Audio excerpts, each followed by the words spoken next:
All right, ladies and gentlemen. We are here as we are partaking of more Warhammer 40k stuff.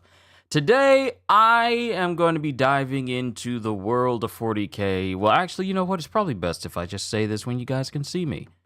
Yo, peoples, Kyushu92 here. We are doing a Warhammer 40k deep dive, and it's specifically on a topic that I'm pretty much been curious about, but I really haven't taken the time to read through the whole thing. And it pertains to what makes a Space Marine a Space Marine. Good to see you, Hybrid. Welcome, welcome, welcome. So, I've resorted to the wiki, and I imagine that this is incredibly accurate due to how much people are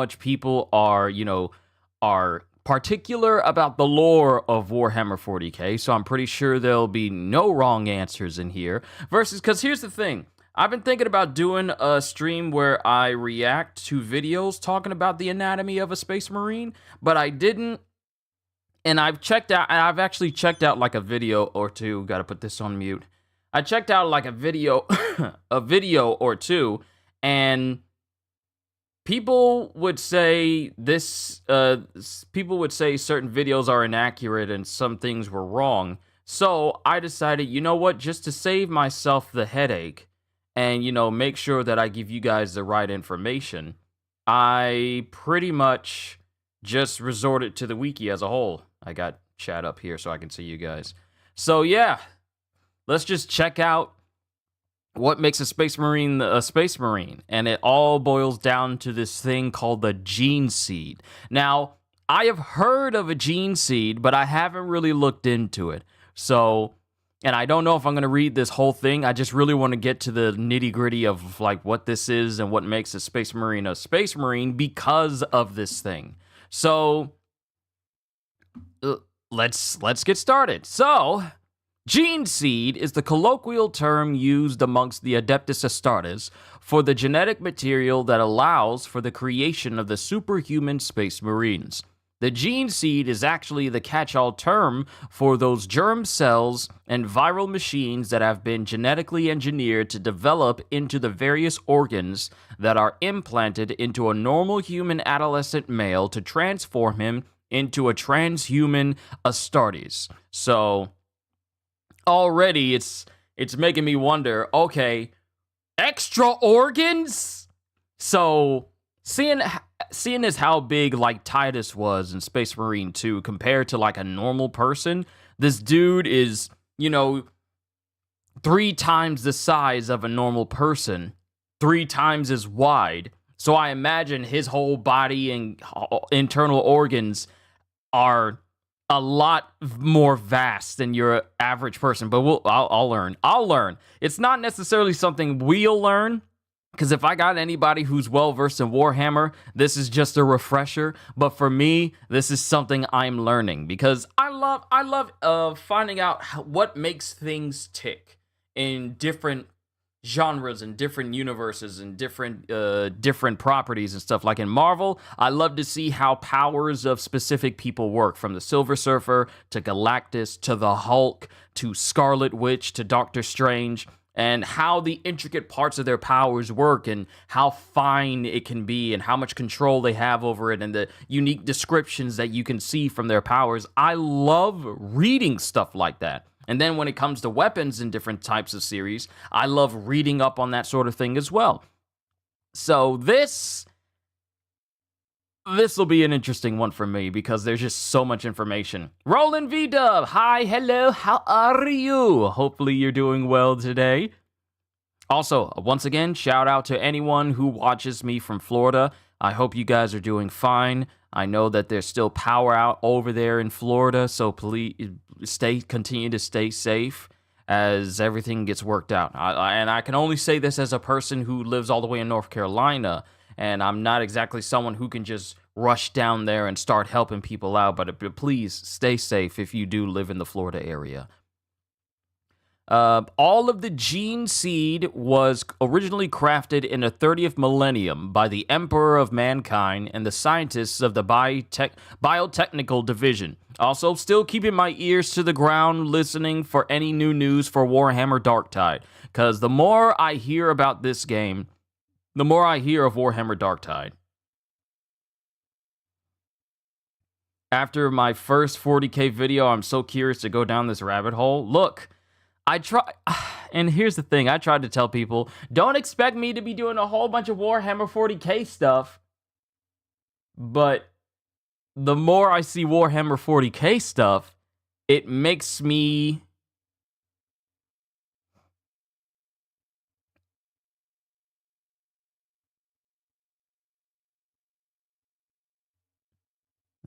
spam text messages. It's making me want to actually learn more stuff. I thought I wasn't going to go that deep with it. I thought I was just going to be, concern myself with Space Marine 2. Then it turned into, okay, I'm going to concern myself with Darktide. And then it's turned into, okay, it's time to look up this stuff, look at animations, look at info from different Warhammer 40k YouTubers. Let's just learn a whole bunch of stuff. So I don't think I'm going to be leaving this rabbit hole anytime soon. People were warned. Met after watching your video on Warhammer. You met after watching or meant after watching my video on Warhammer. But yeah, I didn't think I was going to be dedicating this amount of time to just learning about Warhammer stuff. And I feel like I could read 100 pages. Mind you, there's over 7,000 pages, but I feel it would take me an excruciating long period of time for me to just barely scratch the surface. But let's keep going, because I want to learn some more about this.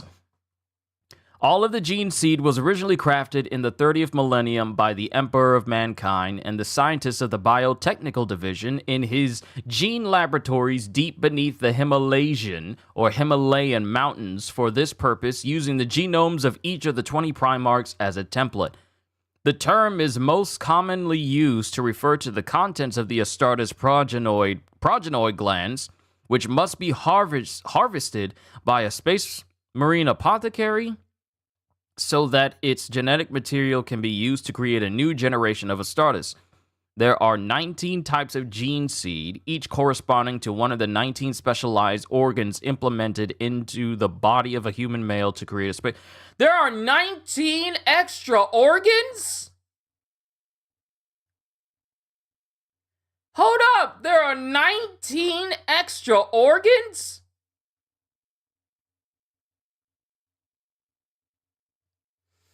I thought it was just a few.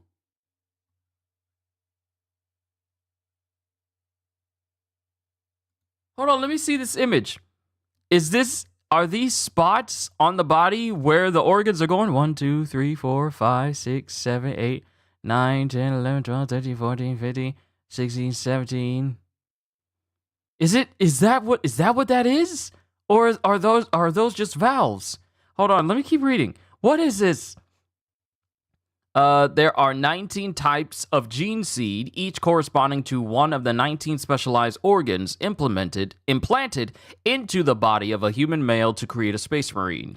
As many of these implants are neural in nature, it is important to note that for any of these implementations, the subject must be awake for the surgery, and the mind cannot be dulled by the use of painkillers.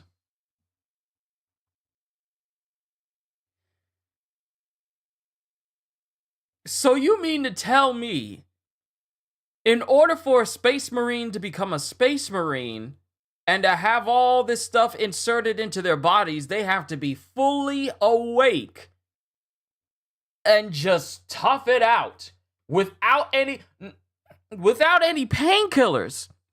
But stuff is being inserted into the body! And no painkillers to just stave off the pain. They gotta take that. What? Subject number 35. Good to see you again. Hopefully your day has been good. Many of these organs are cultured in vitro from the gene seed, whilst others require that the gene seed be injected into the aspirant's body and then grow into a new organ using the implantee's own physiological processes. All Space Marine chapters use the gene seed organs to unleash and control the metabolic processes that transform an ordinary mortal into a Space Marine. The gene seed itself is encoded with all the genetic information needed to reshape ordinary human cell clusters into the special organs Space Marines possess in those instances where they are not directly implanted after being cultured outside the body. The gene seed contains genetically engineered viral machines which rebuild the male human body according to the biological template contained within it and originally crafted by the scientific acumen of the Emperor. Family's calling in. Give me a sec.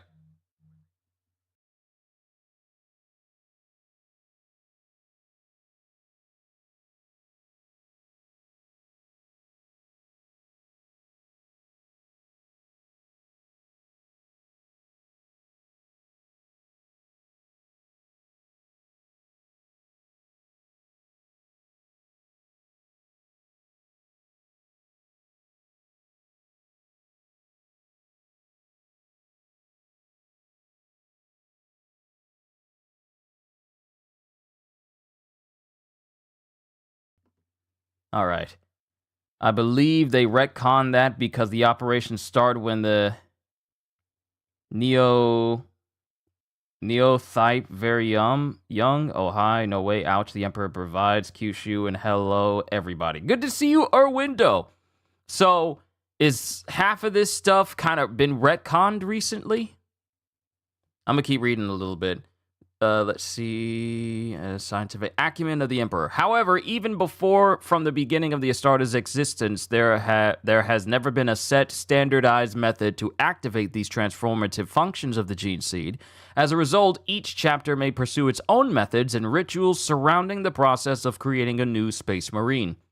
During the first founding of the 30th millennium, when the 20 Space Marine legions were created, the process was still highly experimental, and many different ways of controlling and managing the transformation from mortal man into Astartes were tried. This led to the Space Wolves using the ritual known as blooding, the Imperial Fists using the process known as the Hand of Faith, the White Scars conducting the rites of the Risen Moon, and the Blood Angels using the ritual of insanguination. So right here, Anatomy Astartes. I want to see like a full image of this so we can get like a good view. So it says homophagia absorbs memories through digestion of the genetic. So that is real. That is real. Absorbing memories just by eating genetic material. Phase 8 can be introduced at same time as phase 7, 6, and 9. Let's see. Melanchrome monitors radiation, adjusts skin pigmentation accordingly. What? Hold on, I'm reading out of order. Okay, so we have secondary heart. Neophyte men, new recruit. Okay, thank you. Calgar got the surgery while awake. Your whole body's being cut open and you gotta be fully conscious. You gotta be fully conscious with absolutely no painkillers. Okay, so let's just go from the start. Secondary heart boosts blood supply, enables breathing in low oxygen. 2. Osmodula boosts size and strength of skeleton. And then we have Bascopia. Stimulates muscular growth. That explains why these jokers are so massive. Phase 1, 2, and I think that was 2, and I think that was an and, not 7, 6, and 9. I think it was 7 and 9. Phases 1, 2, and 3 can be introduced at the same time. 4. Hemostamen. Enhances blood composition and efficiency. Laraman's organ promotes growth of instant scar tissue over wounds. Phases 4 and 5 can be introduced at the same time. And then 7, Priomnor identifies and neutralizes poisons. 9, wait, that's 7. Where's 8? Did I skip over 8? No, 8 was the omophagia, which absorbs memories through digestion of genetic materials. Just straight up eat a part of your enemies, and you get to enjoy their memories. Okay, so that was 8. 9, multi-lung allows breathing in toxic atmospheres. 10, allows technical oculobe. Allows technical enhancement to ocular growth. 11, Lyman's ear. Filters background noise, improves balance. They literally have a genetic modification for their ears that can make them filter out noise if they want to.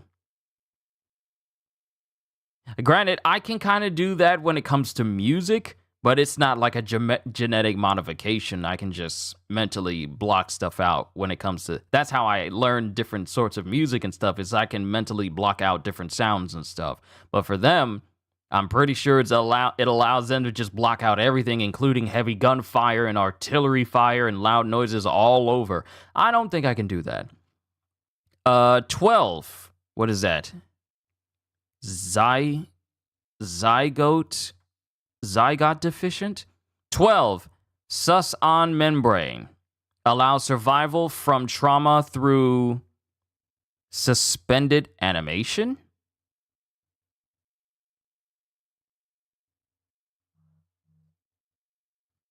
Hold on, someone's at the door. Our door.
All is well. Space Marine can spit acid too, by the way, except the fist. What? They can spit acid? The third lung helps them breathe underwater like half a day. Even though it's half a day, that's 12 hours of being able to breathe underwater. Okay. All right. Back to 12, Susan membrane allows survival from trauma through suspended animation. So you just put them in a comatose state and they'll recover, apparently. Let's see. That's 12. Where's 13? Whew. There's a lot. 13, melanchrome. We saw through this already. Monitors radiation, adjusts skin pigmentation accordingly. 14. Oolitic kidney. Facilitates blood filtration and detoxification. Phase 14 can be introduced at the same time as Phase 15. Phase 15 is neuroglottis. Analyzes harmful food by taste. This food is poisonous. And just spit it out. Where's 16? 16, mucranoid. Secretes oil over the skin that protects against... What does that say? What does that say? I can't tell. I can't tell if it says extremities, but extremities is like the fingers. Secretes oil over the skin that protects against... I'm trying to see what that says. I can't... It says EX... I don't know what that says. I don't know what that says out down at the bottom. Secretes oil over the skin that protects against X something, but that's extremes? I don't know. But it says something Matisse. I don't know, but that's 16. 17. Betcher's gland gives Marine the ability to spit a corrosive poison. There it is. Why? But why? No. It changes your skin tone to deal with heat. I thought that's what the, Where is it? Where is that part? I thought that was what the Melanchrome was for. Unless that is specifically for radiation, and the mucranoid is for protecting against extreme temperatures, if that's what it's for. If that's the case, then I understand. But Betcher's gland just straight up gives them the ability to spit poison, but why? But why? Why would you... What for? When you run out of bullets, you can just spit acid in the face of your enemies? The last one covers them in a way substance to help survive damage, like being cut in half. Oh, okay. So it's kind of like a oil that goes over the skin that allows them to survive wounds that could just straight up take them out. Thank you, Beta. Thank you. I appreciate it. Also, if this is your first time here, welcome. I was wrong. The mucranoid turns your... Wait, is that what the mucranoid does? You basically just sweat like an additional piece of like thin layer over your body to protect you, like a little mini armor, just from the oil on your skin. Is that what it is? Okay. All right. Moving on from 17 with the spitting of a corrosive poison. 18.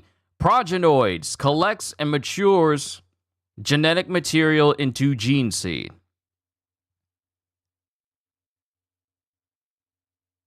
An addendum.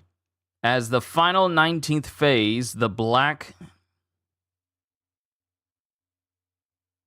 What does that say? The black carapace? Several integration film is implanted under the skin, eventually growing and hardening beneath the epidermal layer. So is the 19th one where it gives you like a under the skin armor? Is that what that is? That's interesting. That's interesting. That's how they fight in space. Luetin09 does a good job explaining all these. Well, all right. Where's my headphones? And since, you know what? I had a feeling this was going to be a stream where I would look at some videos. So, out of respect for the people we are about to watch, turning monetization off, because the content we're about to watch is not my own, and I would feel wrong having it turned on while I'm watching other people do their thing. All that revenue belongs to them. So yeah, we might as well. You guys have told me about Luetin09. Y'all told me about him.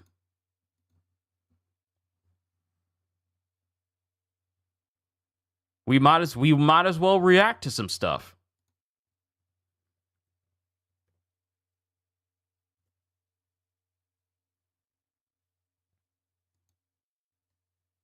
The black hair piece is literally a layer under the skin that allows the nervous system to connect directly with the armor and turns their bones into plates.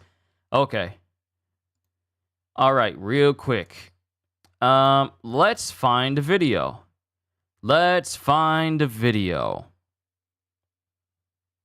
Can't spell today. Carapace. Black carapace hair pieces. It's fine. It's fine. I believe it's like autocorrect that's doing it. There is a lot... There is a lot of videos here. You know what? Okay. As soon as we find the video from Luetin, I'll probably rename the stream itself. And I might have to redo the thumbnail so it can be more conclusive to what we're actually doing. The video you want is Space Marine Creation Recruitment. Okay.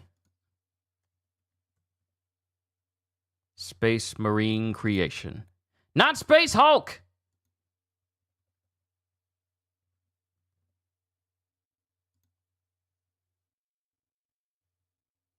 Aha! Here it is!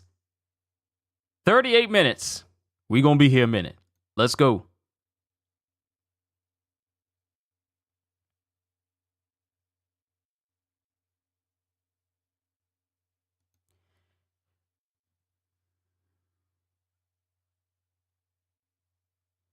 You know what? I gotta fix the stream. I gotta fix the stream.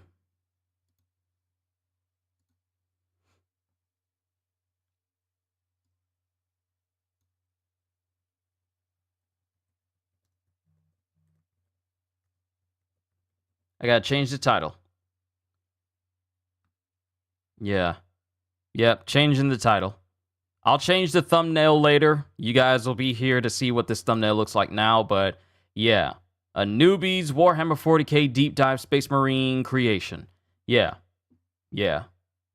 I'll change the thumbnail later. Now, before I get started, make sure you guys can hear as well. Make sure that the volume for this video is up. All right. Got to put the right window. There we go. Let's begin.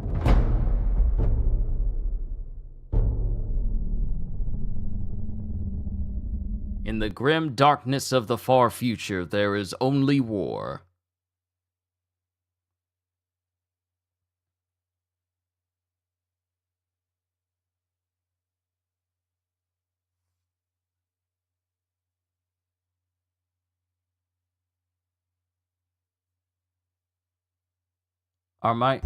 They shall be my finest warriors. Okay, for a second there, my headphones were not playing any sound at all.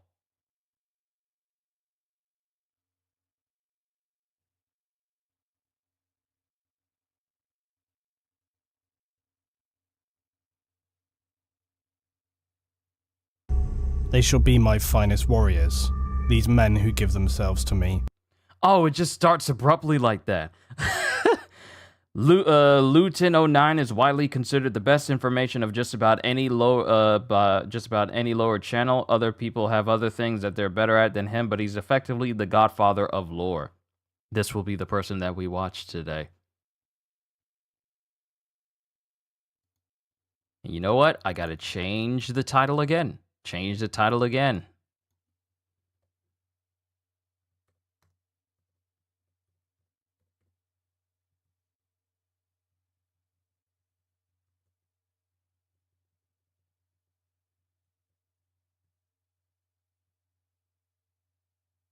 Yep, I gotta change the title again. Just change it to reacting to. I call myself thinking I'm gonna be reading a whole page about Gene Seed, and that'd be it. Reacting to Space Marine Creation by Luetin09. Yeah. Yeah. Let me go down here. Luetin09. Yeah, I'm adapting. I'm adapting as we go.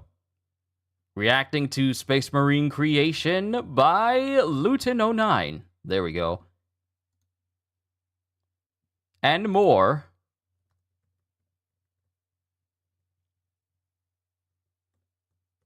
Should we have the time for it? Yeah, I'll definitely change the thumbnail. I'll definitely change it. All right, going back to it. Like, they shall be my finest warriors, these men who give themselves to me. Like clay I shall mould them, and in the furnace of war I shall forge them. They shall be of iron will and steely sinew. In great armour I shall clad them, and with the mightiest weapons they shall be armed. They will be untouched by plague or disease, no sickness shall blight them. They shall have such tactics, strategies and machines that no foe will best them in battle. They are my bulwark against the terror. They are the defenders of humanity. They are my Space Marines. And they shall know no fear.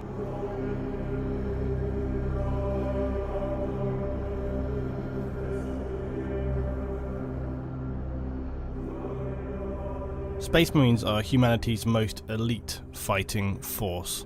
They're the defenders of civilization, but their immense power is forged through a harsh selection process, extreme genetic and body modifications.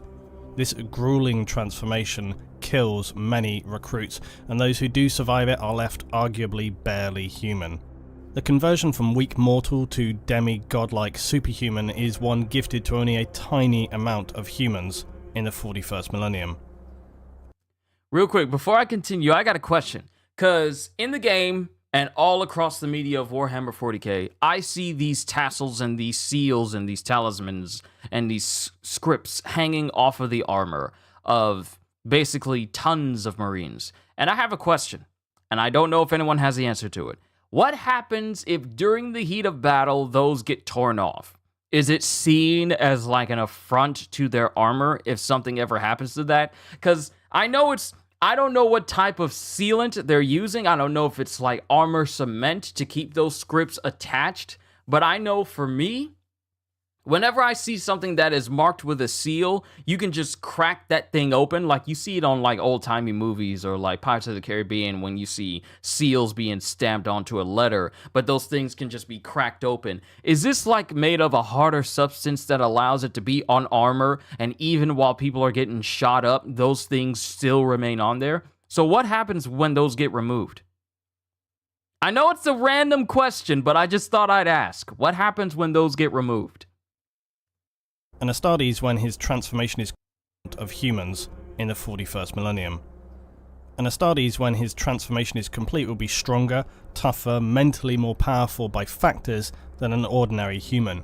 And while a Space Marine's prime mission is to protect humanity, their physical disparity from ordinary common humans can actually leave many Astartes to look down on these lesser common humans, while others will feel a renewed sense of dedication to protect those who can barely protect themselves. It's important to remember that Space Marines are the defenders. Those are purity seals. It looks bad if they get dirty. They call purity seals like a blessing. Yeah, they fall off a lot, but they didn't care. Okay, interesting. Of humanity and not the purity seal, and that's really hard to remove. Okay, I figured as much because to me I was thinking, why are you putting seals on weapons and different pieces of gear? I still need to get back on Space Marine 2 and level up my sniper. I gotta get back to it. But I would look at those and wonder, like, what's gonna happen if those, like, fall off, if those get removed? But if you're telling me that those things are hard to remove, then I'm not as concerned.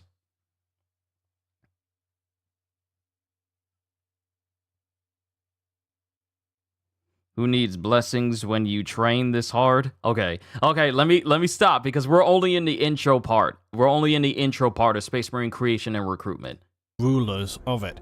Humans, for better or worse, have been the leaders of the Imperial humanity and not the rulers. It's important to remember that Space Marines are the defenders of humanity and not the rulers of it. Humans, for better or worse, have been the leaders of the Imperium of Man until recently with the return of Primarch Guilliman. While the transformation of a human to Space Marine is complex, you'll often hear the terminology of a gene seed be used. Now, a gene seed is not literally a seed, but it is a specific organ that each Astartes carries with seed-like qualities. It's a term used to describe generally the genetic material of an Astartes. It's more accurately the cells and DNA required to engineer a human into an Astartes. The gene seed, more specifically though, refers to the Space Marine's progenoid glands, and the clue is in the name there when you think of progeny. These organs in a Space Marine respond to the other genetic implants they have and replicate DNA. Essentially, they are, in a manner of speaking, an asexual form of reproduction, which is why when a Space Marine is fatally wounded on a battlefield, an apothecary will fight to recover his gene seed. It's also why, yes, Space Marines do not require heterosexual reproduction. 5 years from implantation, a Space Marine's neck progeny glands can be harvested, but the chest glands won't be harvested up until 10 years. Space Marines essentially depend on themselves to produce new Marines for the chapter. Lastly, in this general sphere of discussion, to answer a very commonly discussed topic, are Space Marines actually castrated? And then, how do they excrete waste? Well, I am not pausing to question what he just said. I am pausing because I'm wondering, will we ever see a game where we get to dual wield with the Space Marine? Do y'all see this? My desire to dual wield weapons has increased exponentially after seeing this. A Space Marine using a bolter is sick, but a Space Marine that is dual wielding bolters or dual wielding bolter rifles, I want that. I want that. I want that.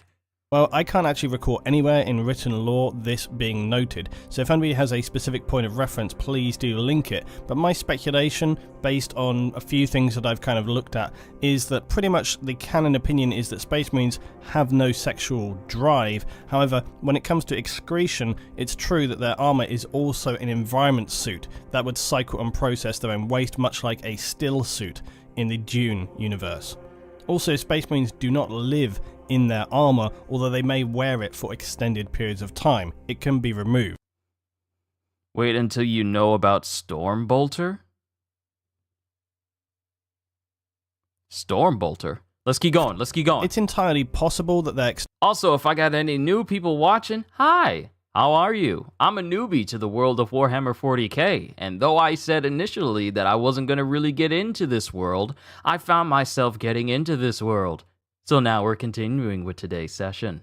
External genitals are removed and they have implants to take care of waste, but I've got nothing to see that it points towards this. So it's an unknown, but it's not something that's critically really important in the scheme of things. It's equally possible that it's just seen as an organ as with everything else and they just leave it all be.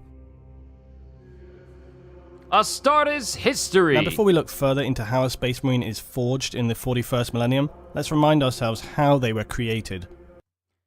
Stormbolter is two bolters fused together. It's fun. It sounds fun. Yeah. I like the sound of it.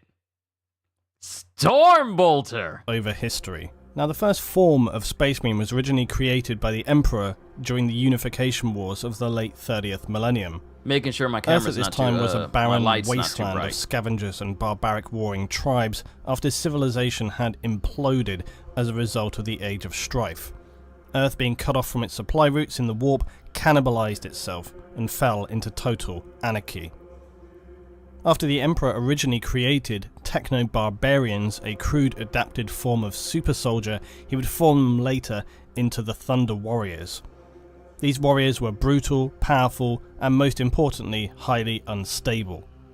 The Emperor knew that he wouldn't be able to work with these soldiers forged in the fires of anarchy beyond the unification of Earth's warring tribes, and so he secretly constructed his genetic facilities in a fortress deep below vast mountain ranges on Earth. Here, he would, with some few remaining gene rights, create his Primarchs using his own genetic material as a template. Then subsequently, the very first of the new breed of warriors, the Space Marines, or Astartes. But what are the Thunder Warriors? Imperial records state that the Thunder Warriors were nearly all wiped out during a particularly bloody battle at the end of the Unification Wars on Mount Ararat. Conveniently, the new Legiones Astartes were created readily to replace them. Now, records from this time are understandably fragmented, but described eyewitness accounts from the few Thunder Warriors to survive this battle, like Eric Tyrannus, stated that it was in fact the Emperor himself who massacred the Thunder Warriors. Others have stated that it was also in collaboration with his custodian guard.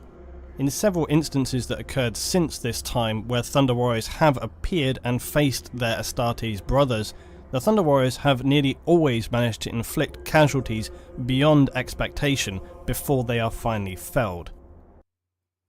Let's see. So you are just getting into this. Have you seen a bunch of the cinematics? I want to say the most recent of big cinematic that I've seen from Warhammer was like the Horus Heresy one, where it had like I think it was Horus just saying like, "Let the seas boil, let the stars fall," and like that was a cinematic that I recently watched. But my time with Warhammer 40k has been on and off again. Let's see, this account has been getting people into Warhammer since 20. I can give you all the best videos after this if you want. I can't even tailor it based on the reaction viewership you'll be expected to get. And let's cross that bridge when we get to it. Let's cross that bridge when we get to it. This gives casualties beyond brothers.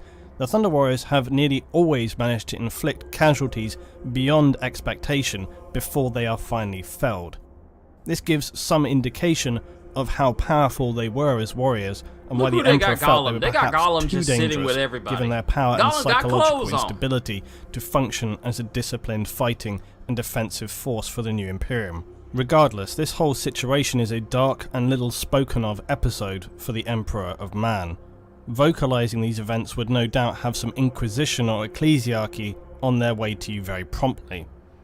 With the Thunder Warriors killed in the Battle of Mount Ararat, the new Space Marines, the Legiones Astartes, would come to the fore. Unlike their Thunder Warrior forebears, they would undergo rigorous mental training as well as physical and genetic modifications. This would give them immense physical traits, as well as being near unbreakable with their mental conditioning.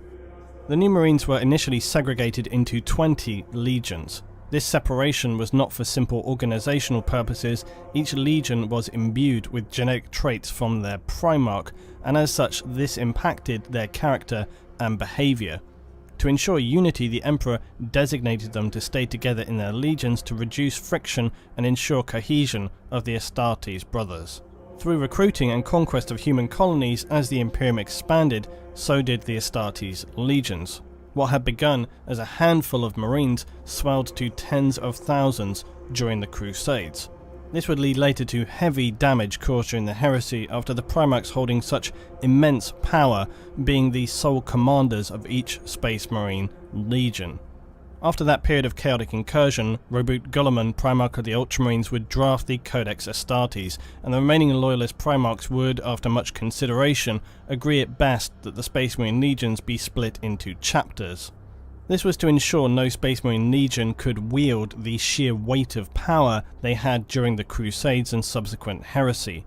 This was known as the Second Founding. Each of these chapters would take a permanent homeworld or fortress monastery in the Imperium. The Codex Astartes states that each chapter would be 1,000 battle brothers in number and manage its own recruitment. A specific development in the creation of a Space Marine was discovered after the Horus Heresy: weaknesses in the gene seed. Now, as I previously explained, the gene seed is the core biological component in the creation of a Space Marine.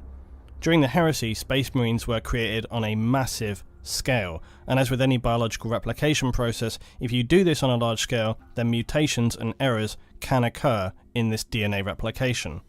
So another result of the implementation of the Codex Astartes by Guilliman was to slow the process of creating a Space Marine, to more closely monitor their genetic material and the material implanted within new recruits to ensure purity and expunge defects. Is that an Inquisitor? Guilliman would also establish core genetic banks on Terra to ensure a stock of genetics existed. These pure sources would provide new material for the foundings of Astartes chapters and also prevent any further contamination. Recruitment. As previously described, each chapter is responsible for its own replenishment. It chooses where and how to locate potential Space Marine candidates. Many will recruit solely from their own homeworld, but others will reach out to hive worlds of the Imperium to locate powerful and resilient fighters who have shown promise and an unnatural ability in combat, even potentially recruiting from gang fighters in hive cities. Feral planets can also be good for selection, as the humans here are physically tough and have to deal with daily hardships more frequently than some other Imperial planets. Surprisingly, less recruits actually appear from the militaristic worlds like fortress planets, maybe because although knowing lives of military discipline, they haven't endured the true horror and hardships that come from the rougher ends of Imperial life. Any candidate for a Space Marine will be usually young, between the ages of 10 and 15 years old. Obviously they need to be strong, healthy.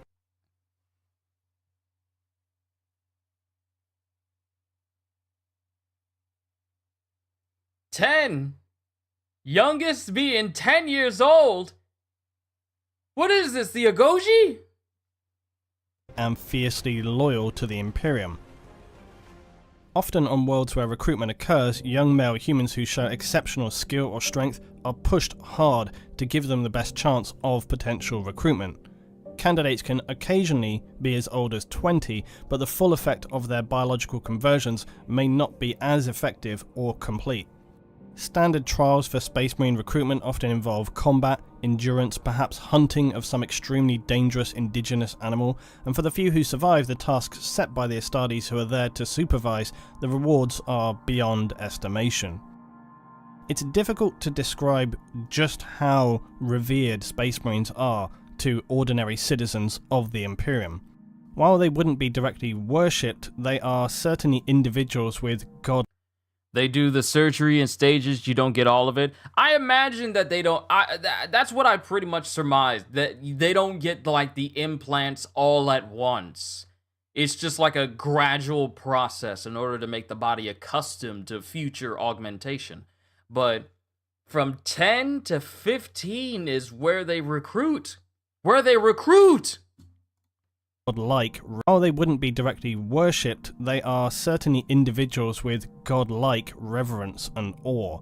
Many humans in the Imperium will go their entire lives without ever even seeing an Astartes, and they may only arrive on an Imperial planet once in a generation.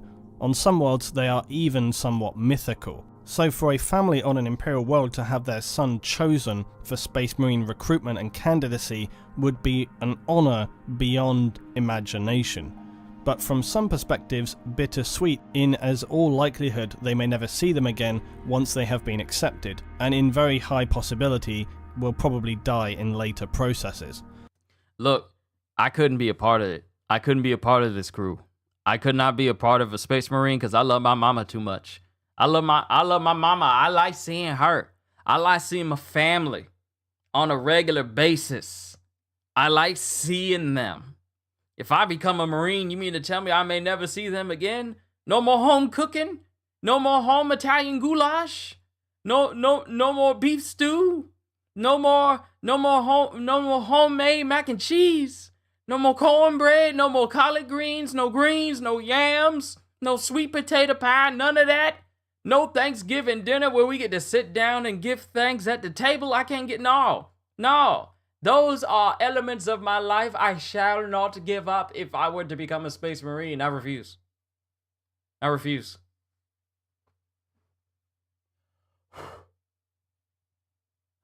that is dust. I gotta clean that later. But it's nonetheless the highest honour to serve the Emperor and the Imperium in this way. Hold on. I'm learning so much stuff from Luetin and from you guys. Due to the Black Rage, Blood Angels chapter needed a faster way to make them Marines, so they made you drink some kind of sanguineous blood, knock you out, and shove all 19 organs in you at once? Perfect timing. Family got here. I got food, so I can eat and watch Luetin at the same time. I'll be right back. Subject, we gonna talk about what you just said in a sec. We gonna talk about it. Give me a sec.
Sorry.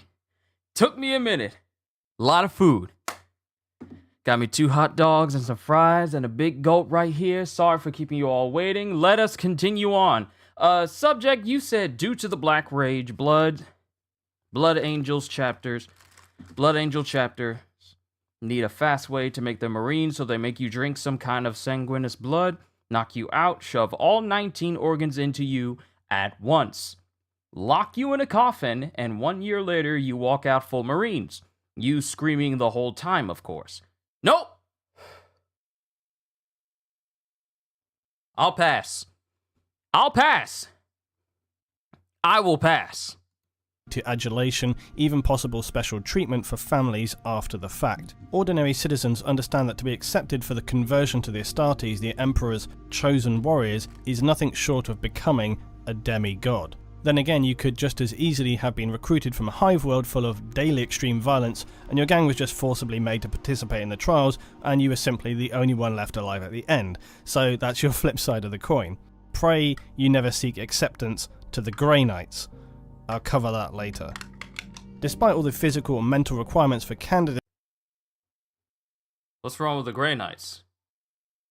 That pause there gets me concerned. What's wrong with the Grey Knights? Another element is spiritual purity. In the 41st millennium, Imperial society is heavily religious, worshipping the God Emperor, and most importantly, decrying the ruinous powers of chaos. Chaplains and the ecclesiarchy will continually monitor society around Astartes' recruitment sources to ensure that there are no signs of taint by the dark forces of chaos. Aspirants! With the easy part over, the selected candidates, now known as aspirants, will begin the ritual process of becoming a Space Marine.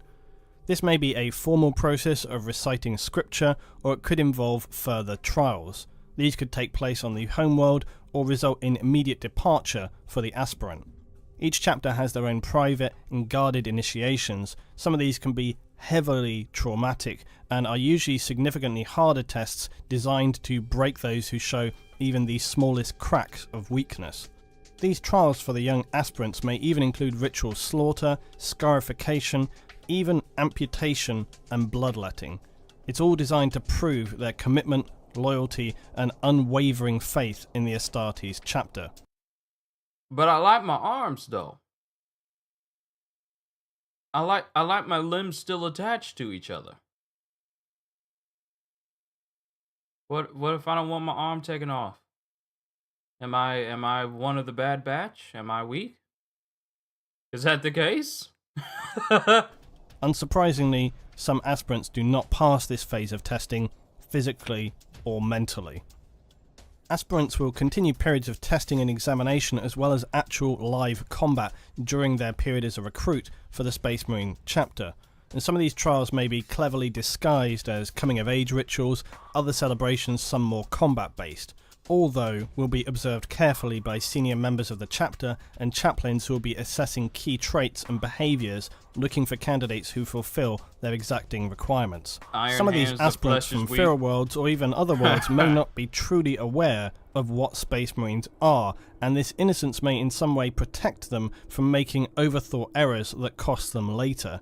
Still, some chapters actually take little interest in these early stages and will only actually become involved later once aspirants have been further thinned down.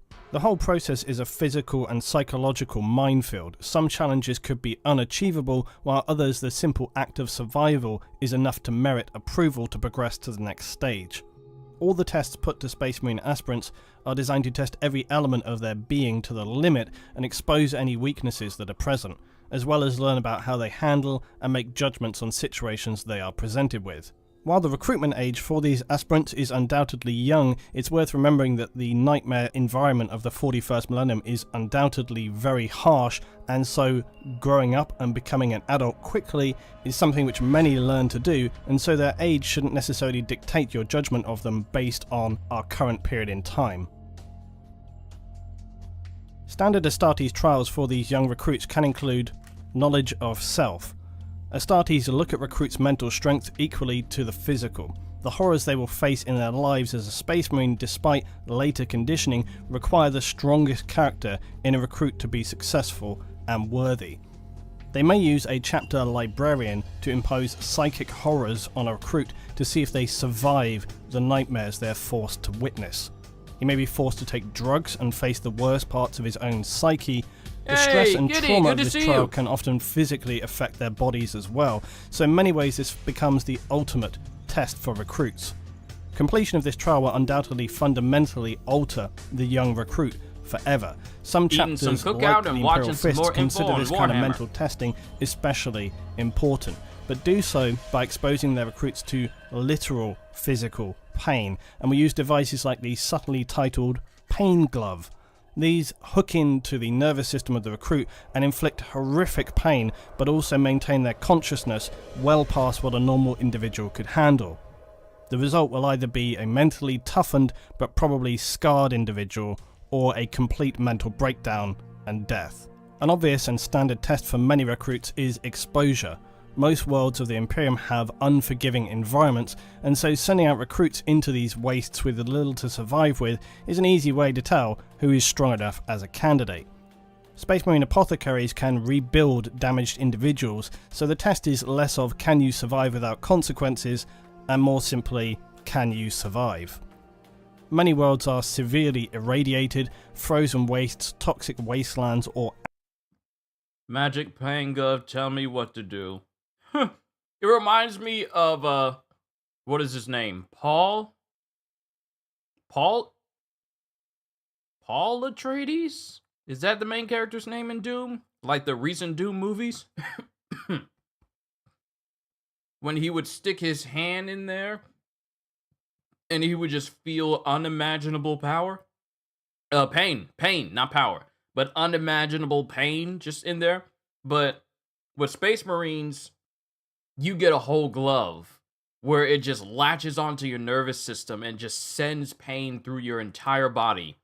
But it also keeps you conscious, so you don't pass out from the pain. I got hiccups, please excuse me. I can't stand pain. It hurts me. So, these jokers truly are built different if they're able to sustain this much. Ashen wastes, where planets have suffered total ecological collapse. Alternately, a planet could also be a literal jungle full of horrific creatures, small and large, ready to tear you to pieces or just melt your face off. As stated, the test is simple: survive for a set period of time. It will also likely involve some object of crossing a distance from A to B, so as to avoid recruits just digging a hole somewhere and sitting in it until time has elapsed. Some of the tests could well be impossible to complete and are simply assessing who can survive longest or travel furthest before dying or near death. The Ultramarines and Space Wolf chapters are known to favour exposure testing. A fairly self-explanatory trial, recruits are pitted against one another in one-on-one combat. When the last few remain, the assessing Astartes will usually halt the assessment. The type of duel could vary between armed or unarmed combat, consecutive combat, or recruits switching out on completing rounds. There is one constant though, and that is it's always a fight to the death. Again, apothecaries are able to heal most ordinary human wounds with ease, so these fights are often fairly no-holds-barred brutal affairs. Amputation and heavy trauma being the norm. Unsurprisingly, duels are the Blood Angels trial of choice, but others such as Dark Angels, Imperial Fists and Space Wolves also put this trial to their recruits. War is life in the Imperium, and although some worlds know this more than others, planets used for recruitment usually have some form of regular combat going on. This trial is less a trial and more a means of assessing potential candidates.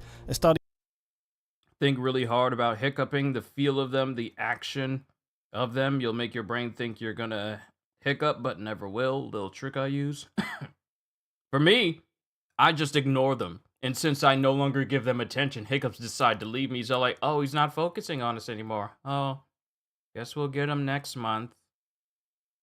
Because my hiccups are now gone. They're gone. I was just ignoring them. The testosterone and manliness of Warhammer 40k has gotten rid of my hiccups. That's how impactful it is. That's how strong it is. Warhammer 40k disregards all bodily functions except for full functionality and efficiency. Hiccups cannot stay in the presence of Warhammer 40k. At all.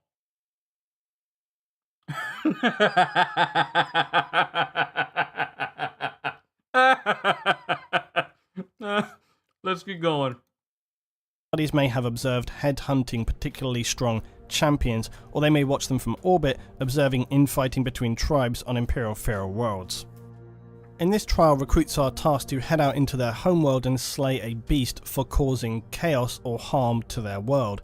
Many Imperial worlds host highly dangerous life forms or worse, orc infestations. The recruit must go out alone, or sometimes in small groups, and return with their captured hunt, often alive. With these group hunts though, the nasty twist is that there can only be one successful recruit, so they could turn on each other, break off alone to achieve or steal victory.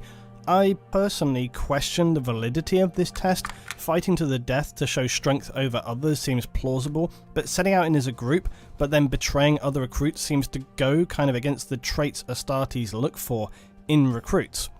Anyway, on returning home, they'll be required to slay their successful hunt in a ritual in front of their community before being led successfully away in the throes of glory. Lastly, the quite vague challenge trial.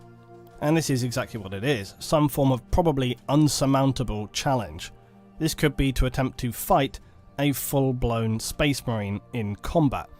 An impossible task, you might imagine, but usually remember this is the 41st millennium and bizarre occurrences are abound. While the thought of a child fighting a Space Marine seems insane, remember the task is usually to see how they approach it, not necessarily their success. And just to give you guys a little bit of a rough idea of what would happen if you were to go up against a Space Marine, in Space Marine 2, you don't even need to shoot regular human enemies at all. You can just run through them and they turn into paste. I learned this like the day before yesterday, that I don't even need to waste time attacking regular human enemies. I can just run through them and they will literally just liquefy on contact.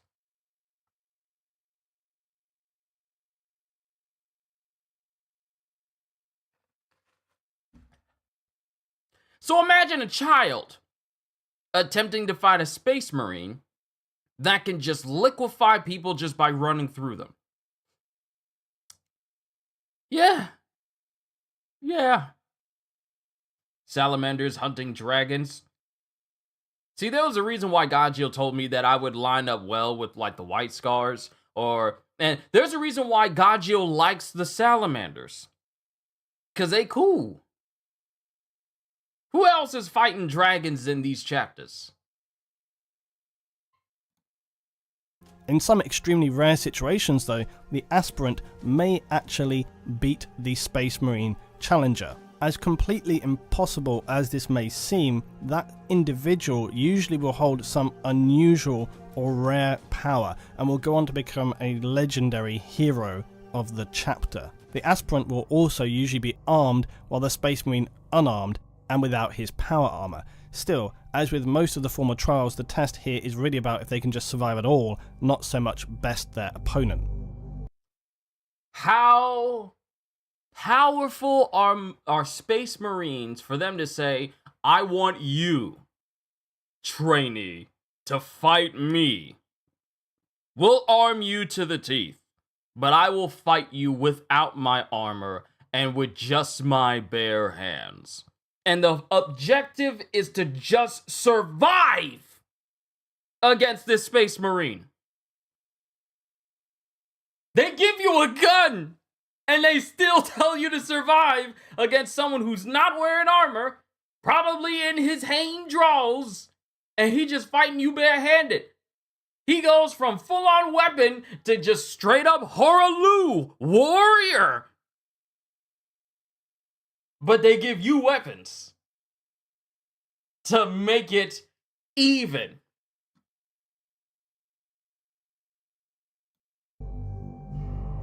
Okay. Other arguably more horrific tests though could be non-combat based and test a recruit's strength, speed, mental skill or resistance to toxins. So they might for example be forced to drink nightmarish toxic chemicals, lift weights so heavy they break their bones apart, or evade some kind of horrific dangerous trap.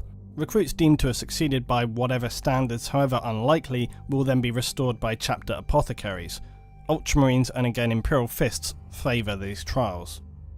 Clearly, a great many recruits will not survive this stage of assessment, but even those who fail to be accepted but by some miracle survive will usually be heavily respected for having done so, not just by their families and friends, but by the assessing Astartes. Having done no wrong but maybe just not made the cut, these surviving but unsuccessful aspirants who were assessed on their home world may return to their former communities, a rare occurrence. Or they may continue on just to serve the chapter as a serf, a menial but loyal servant who takes personal care of, say, a Marine's armour and weaponry. Those returned to their homes are extremely few, but surprisingly are not perceived as failures. It would be made clear to all that having just survived, they have shown sheer strength and integrity as an Imperial citizen. They would then likely go on to become a strong leader for that world as Imperial Guard, Planetary Defense Force, or some other leadership. Neophytes! Successful aspirants will now become Neophytes. They will move on to the next stage, where they'll begin the early stages of conversion to a full Space Marine with the initial implantation of the gene seed and chemical adaptation of their genetically enhanced organs. This could mean immediate departure with a Space Marine brother to the next phase, or it may be that they are allowed to celebrate in their home community before departure. A very huge moral boost for the Imperial community there, and also to help reinforce Imperial values and loyalty. To be able to say your community gained a successful Astartes recruit is no small thing, and statues, paintings, songs and stories will be told for many years, if not generations to come. Neophytes will be expected to engage in training for combat as well as other mental training, as well as following chapter lore. If a Neophyte should break chapter lore through ignorance or unthinkably by deliberately doing so, they will expect severe punishments. A Neophyte breaking chapter lore will not simply be thrown out, they would likely be mind scrubbed, live out their lives as either, best case scenario, chapter serfs, being menial servants, or worse, forcible amputation and body conversion to life as cybernetic drones and slaves. You continue to rest up and recover. Successful Neophytes immediately will begin conditioning to be implanted with their gene seeds and relevant genetic enhancements. Space Marines must be male because the gene seed is only compatible with male hormones and genetics. So no, you won't see female Space Marines. The Neophytes also need to be tested for compatibility. I'm always kind of surprised that this doesn't happen before the recruitment trials, but anyway, so they're tested for compatibility, otherwise as with organ transplants. Rejection would be fatal. No anesthetic, no screaming aloud will be seen as a failure of will. So that's something I wanted to address as well. If they ain't got no painkillers, do they have no other choice but to sit there and remain silent as their body is opened up while they're fully conscious? And they have to take that and be quiet. Otherwise, it'll be seen as a failure of will. As you say. Bruh, in order to get brain surgery, you need to be unconscious. You need to be unconscious. In order for you to get any sort of surgery, it is highly advised that you are unconscious. So that way, no complications from you being unconscious will occur. And you mean to tell me these jokers got to be conscious and have no painkillers while their body is being opened up like this? So they are capable, and they gotta be quiet? I'm sorry. I'm a tough individual. I can take a lot of things, and you won't really hear much of a peep out of me. But I feel like I would fold. From something like this. My body just being opened up, cut open, nothing to dull pain, and my body is just open. My chest cavity is just open, and you're just putting stuff on my organs, and I feel that intrusion? Yo, JW, what's going on? Hey, man, but yeah, there is a reason they say that death is equals mercy in this universe. Cause living through this, to some, might be a fate worse than death. Let's keep going. But also, JW, welcome. It is good to see you. I hope your day has been fine. For the Neophyte, even with all the recruitment. Let me go back. Must be male because the gene seed is only compatible with male hormones and genetics. So no, you won't see female Space Marines. The Neophytes also need to be tested for compatibility. I'm always kind of surprised I gotta rewind that back for the people in the back. With male hormones and genetics. So no, you won't see female Space Marines. That's gonna upset a lot of people on Twitter. But Warhammer doesn't care. The Neophytes also need to be tested for compatibility. I'm always kind of surprised that this doesn't happen before the recruitment trials, but anyway, so they're tested for compatibility, otherwise as with organ transplants. Rejection would be fatal for the Neophyte. Even with this testing, it can still happen later down the line. They will then further have their mental strength checked before implantation of the gene seed begins, to ensure that they are in no way compromised by the forces of chaos. Initiates! If all these criteria are approved, the Neophyte recruit will now become a Space Marine Scout, or in some cases a full Space Marine Initiate. They will live isolated in the Space Marine Chapter's Fortress Monastery on the homeworld, save for any approved missions. The individual will be tutored on battle methods, tactics, psycho-conditioning, values, and the history of his chapter. The reason these early Marines are titled Initiates is because it is still unknown as to whether they will even survive to the final end process of becoming a full battle brother. 19 organs grown from the chapter gene seed will be implanted to the Neophyte Initiate. Some are transplants and others are grown in the trainee Marine's body. The gene seed will also adapt and change and grow the individual's body to become the giant size of a Space Marine, towering over ordinary mortal humans. Much of the body chemistry will be fundamentally reworked during this time, and the gene seed contains genetically engineered viral machines which rebuild the body to the template created by the Emperor. Any implant has a potential to fail, and this rejection will automatically end and probably kill the Initiate. As if the odds weren't stacked against them already, this further thins down the number who survive to the end of this arduous process. In brief, the 19 implanted or grown organs to become a full Space Marine are as follows. First, a second... Hold on. Hold on!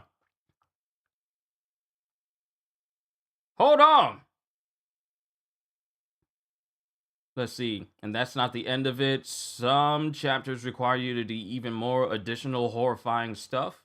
Imperial Fists, Iron Hands, and Space Wolves. Yee.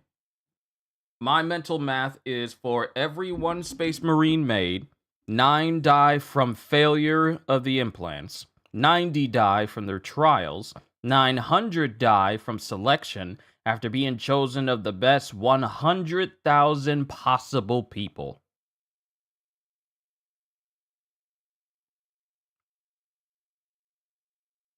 The gene seed literally overrides your own DNA with the Primarch it is from. Wow. Man, I'm probably gonna have to boot up Space Marine 2. I gotta keep working on the operations. Because we're supposed to be getting a brand new operation mission this month that sees the end of the Tyranid invasion of Kadaku. So yeah. I need to go ahead and rank up my sniper so he can be ready for that mission on later this month. Also, this month, I really hope they talk more about Warhammer Dark Tide coming to PS5, because it has been a minute since we heard anything from that game, so I really hope we hear some more about it. But I see something right here. So, Phase 1, Secondary Heart. Phase 2, Osmodula, and Phase 3 Biscopia, which happens from ages 10 to 14, and then 10 to 12, and then 10 to 12. So that's the age range that this stuff gets. That's the age range that this stuff gets introduced to the body? Or is it just the years of service? The years that they've been serving? Is this the age of the applicant in question, or the amount of time they have already been serving before they get these implants? Please correct me if I'm wrong.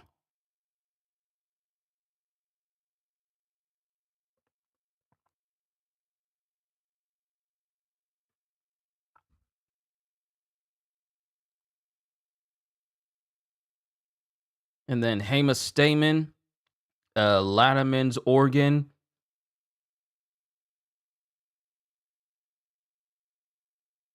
Catalepskin node? Hypnotherapy begins. Yeah, don't forget, this is all happening before. Okay, so that is the age. That is the age. Don't let the photos fool you. This is when they haven't even broken 20 years of age. Don't let the photos fool you. The dude on the operating table hadn't even hit 20 yet. That's when they get all these implants, before they even hit their 20s. So that is an age.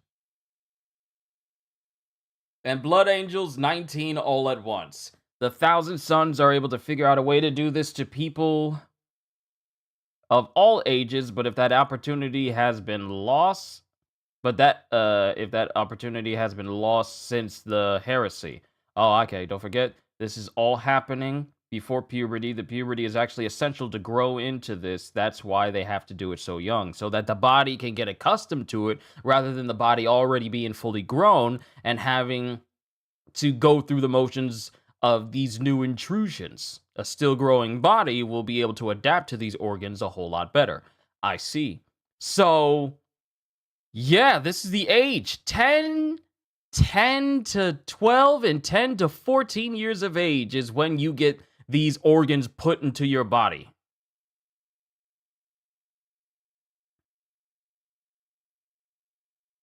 Wow. All right, let's keep going. We're almost done. Secondary heart to increase blood process. In brief, the 19 implanted or grown organs to become a full Space Marine are as follows.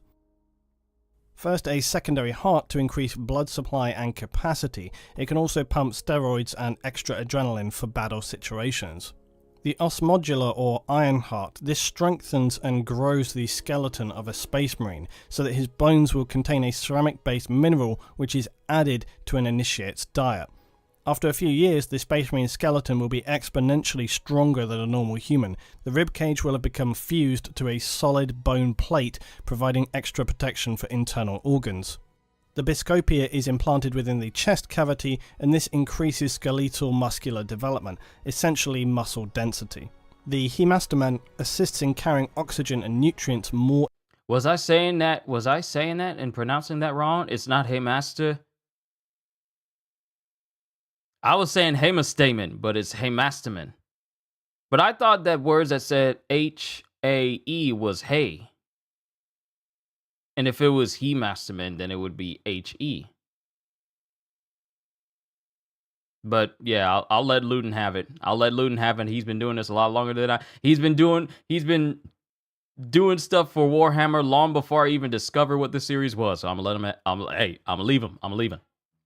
More efficiently throughout the blood. It also assists in regulating the second and third implants. The Laraman's organ is also placed in the chest and manufactures synthetic Laraman cells. These serve like ordinary human blood platelets, but faster and more efficient. When a Space Marine is wounded, they form fully healed scar tissue in seconds, preventing hemorrhaging. This ability can make Space Marines appear invincible as they.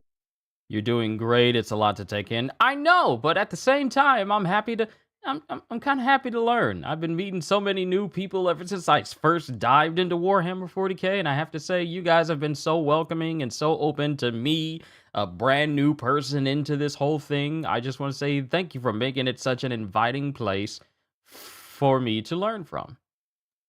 They take wound hunting. When a Space Marine is wounded, they form fully healed scar tissue in seconds, preventing hemorrhaging. This ability can make Space Marines appear invincible as they take wound after wound. Anything other than the most catastrophic of injuries is going to leave them still standing.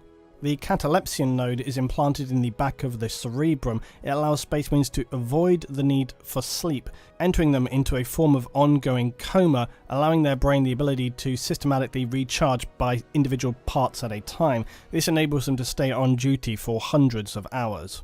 The seventh implant is the preomnor. It's on duty to systematically need for sleep, implanted in the back of the cerebrum, to leave them still standing. The catalepsion node is implanted in the back of the cerebrum. It allows Space Marines to avoid the need for sleep, entering them into a form of ongoing coma, allowing their brain the ability to systematically recharge by individual parts at a time. This enables them to stay on duty for hundreds of hours. The seventh implant is the preomnor. It functions I could have used that. I could have used that capability when I worked at Harris Teeter. Let me just give y'all a little synopsis. A little synopsis of how I managed to work long hours at Harris Teeter. So, my work schedule was overnights. I would work on trucks and do tags, and my shift would start at either 10, 10:30, or 11 o'clock. So, whenever I was busy throughout the day, when I was doing the streaming and stuff before a shift, I would do it for like a little while, maybe like 2 hours, and then I would rest. And then when it became, oh my goodness, the memories of when I used to do this. When I would go to sleep roughly at either 6 or 7 o'clock, but I tried to be in bed at I tried to be in bed by 6, so that way I could sleep a good solid 4 hours of sleep before my alarm would go off, and then I had to get up, put my uniform on, and then drive down to work by 10:30 to clock in and then work, and then I would be running off of those 4 hours of sleep for the 8 plus hours of work that I would be doing. So when I get home, I would make sure everything's good, and then I would just crash and burn, and I would just sleep until like maybe when I would get home, it would usually be either like sometimes it'll be 8 or 9 when I get home, 10 o'clock if it was later, and the truck went extra long.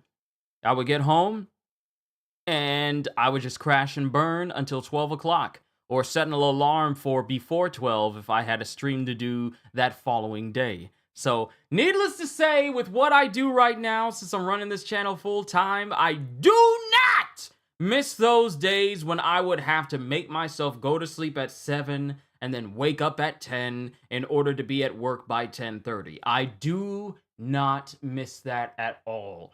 My body has grown accustomed to getting 8 hours of sleep regularly, and I do not intend to go back to that. So thank you all for helping me make that a reality with all the support you do for me. Thank you for that. But these jokers, them being able to literally work in a almost semi-coma type state where they truly don't need to sleep, they can operate off on hundreds of hours just endlessly. I could have used that when I was working at Harris Teeter. Let me see. We love new people. It's nice. The wildest part is that you hear all this outrageous stuff and then you realize that things like larger Tyranids, Custodes, etc. are even more insane.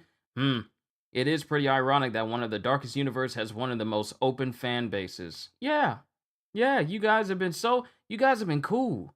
I'm just a casual dude.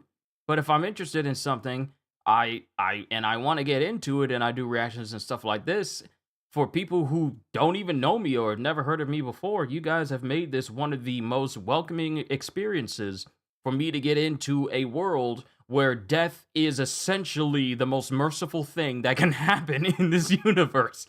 You guys have been cool. You have been, I want to say, respectful to the fact that I'm just a novice, and you haven't been saying like, you have no idea what you're talking about. Stop getting this stuff wrong. And I just want to say thank you for making this such an amazing experience for me to really get into. The Imperial Fists don't have this, so they have nice sleep. Oh, okay. Anyone can be a fan. There is something for everyone. More meat for the meat grinder. That sneeze was waiting on me. Steven Universe have the one of most toxic fan base, while Warhammer has the most welcoming. And you would think, with the image that Steven Universe has tried to portray all these years, you'd think it would be the opposite. But Warhammer having a much more welcoming and open fan base better than Steven Universe? That doesn't surprise me. Let's see, maybe because Warhammer is so dark and depressing, it almost goes full circle into being funny. It is. It kind of is. Like, literally half the stuff that these Space Marines can do is literally like, I ain't got time to bleed. And that's funny, but it's also serious. Let's get back to it. As a decontamination chamber above the stomach, and will analyze ingested materials, neutralizing any organic or inorganic toxins. It also enables the Astartes to eat materials for sustenance that would kill ordinary humans.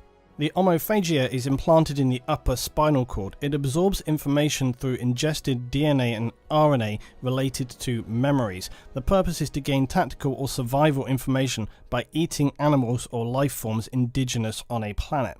In addition to a second heart, Space Marines also have multi-lungs as their 9th implant. 3 in fact. This is to give them extra oxygen absorption in thin air environments. In a toxic environment, their ordinary lungs are shut off to allow the 3rd lung to act as a filter for any necessary toxins. The 10th adaptation is the ocular lobe. It's a gene seed adaptation that enhances eyesight along the optic nerves. This gives increased accuracy of vision and increased low light sight ability. Lyman's ear is not simply better for more accurate hearing, it enables Marines to resist ordinary human dizziness and for them to be able to filter out white noise and sonic attacks. The Sasan membrane allows a Space Marine to enter a state of suspended animation. This can enable mortally wounded Marines to survive until help or an apothecary's arrival. This hibernation period has been known to be able to last for anything as long as half a century. Melanochrome alters the pigments in the skin cells, allowing an Astartes to shield himself from dangerous radiation and heat. Different levels of this in effect can cause physical differences between chapters, such as the very pale skin of the Blood Angels or the darker skin of the Salamanders. The oolitic kidney filters blood to further remove toxins that have been ingested in combination with the 7th organ. It is best not to think of this though like an ordinary kidney, as this organ functions to assist in removing toxins before they have passed through any normal process of absorption. Otherwise, it wouldn't be very useful. It also helps to regulate the advanced circulatory system and other organs. The neuroglottis in the mouth allows a Marine to biochemically analyse things by taste or smell, or determine if something is poisonous or safe. Despite their advanced organs, this could still be very useful for a variety of purposes, and it can also enable them to track targets, much like a canine. The muconoid is implanted in the nervous system and, if activated through an external treatment, will cause the Astartes skin to secrete a waxy substance. This will cocoon them to protect them in situations of extended suspended animation, even the vacuum of space or other temperature extremes. The Betcher's gland consists of 2 glands implanted in the mouth. These allow the Astartes to use their saliva as a corrosive acid when consciously activated. This could enable them to corrode bars if they were held captive or remove doors from their hinges. It also can assist them in eating difficult to break down substances. Some Marine chapters have found that this organ no longer functions or has become less effective over time. The progenoid glands, or the gene seeds, are the critical organs of a Space Marine. They're implanted into the neck and chest cavity and serve as reproductive glands to allow their DNA to be collected upon death and safeguard the continuity of the chapter. Apothecaries of a Space Marine chapter will cultivate germ cells from the progenoid glands to create the 19 organs of a Space Marine, or some of them, because some are grown within the Space Marine themselves. The final organ is the black carapace, otherwise called the interface. This material is implanted under the skin of the chest with the now shell-like ribcage. Fibred bundles then grow inward and interlink with the Space Marine's nervous system. Points for these bundles are pre-cut by apothecaries and form neural connection points. The function of these are to allow a Space Marine to interface with the heavy power armour, or as some would have you believe, the armour's machine spirit. These connections enables faster reaction and maneuverability. Without this, Space Marines would lumber around very much encumbered by the heavy armour they wear. It's worth remembering that this whole process probably sounds heavily traumatic, but consider that it ideally happens when the young Neophyte initiates between the ages of about 10 to 12 years old and should be then completed by age 18. Many are going to suffer critical or multiple organ failure during the process. The penalty, or arguably mercy for this, is usually euthanasia, although conversion to a servitor for the chapter is sometimes an option depending on chapters and their needs. Again, for those families who never see their sons again, in some cases it's probably for the best. All they need to know is he's serving the Imperium. Now, more recently, since the involvement of Belisarius' call of the Mechanicum, Primaris Marines are a new breed of superhuman Astartes. Under instruction from Roboute Guilliman, Primaris Astartes are only created from the gene seeds of loyalist Primarchs. They contain 3 additional organs, and their gene seed is considerably more genetically stable. Guilliman had instructed Call to develop these new organs with the goal of creating the Primaris, and their additional organs are the sinew coils. This enables the sinew of a Primaris Astartes to be durametallic, contracting with immense force, gifting them extreme strength and his body further resilience.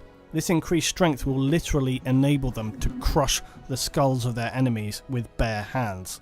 The magnifact, and this small lobe is inserted to the brain cortex. It secretes a hormone to increase the body's growth functions, with the goal of also intensifying further functions of the other implanted organs. Apparently, this organ is in fact half of the immortis gland, the god-maker gland of the Primarchs. For undisclosed reasons, Call was only able to discover the right half of this gland, not the full gland itself. The left half had been fully eradicated from Imperial records by either the Emperor himself or others unknown. And third, the Belisarian furnace. This organ lies dormant and connects to both a Marine's hearts. In times of immense physical stresses, it expels chemicals simulating combat stimulants, increasing the regrowth of tissue, bone and muscle. This is a short-term use organ and requires time to recharge after using. So essentially, like a supercharged adrenaline shot that also boosts all your other capabilities. It is literally just an adrenaline shot. Like a temporary Spartan rage mode where your health regenerates and your powers increase exponentially. That's pretty much what that is. Let's see. CDs, good to see you. Hello. Space Marine heavy armor, essentially, yeah. Yeah, we saw one of these when we were looking at the what was it? What was that animation we were watching? That 51-minute animation? Not Warpath. It was called something else. Thanks to the Black Carapace, the 1-ton power armor barely slows them down. Clearly, because when we watched the Astartes animation, them jokers was moving. Especially and it was specifically when they were running up on the Psychers, which were the only individuals they felt the need to actually move quickly on. Everyone else, they were literally just walking forward in the midst of gunfire, ignoring all of that, and they were just walking slowly and normally. Death of Hope? No, not that animation. We watched another one. It was a 51-minute animation by Gabriel Christian that we saw. I'm trying to remember the name of it. It was Awakening. I think it was called Awakening. Yeah, I think it was called Awakening. It was the one about the Necrons waking up. Yeah, it was called Awakening. That's the one that we watched. But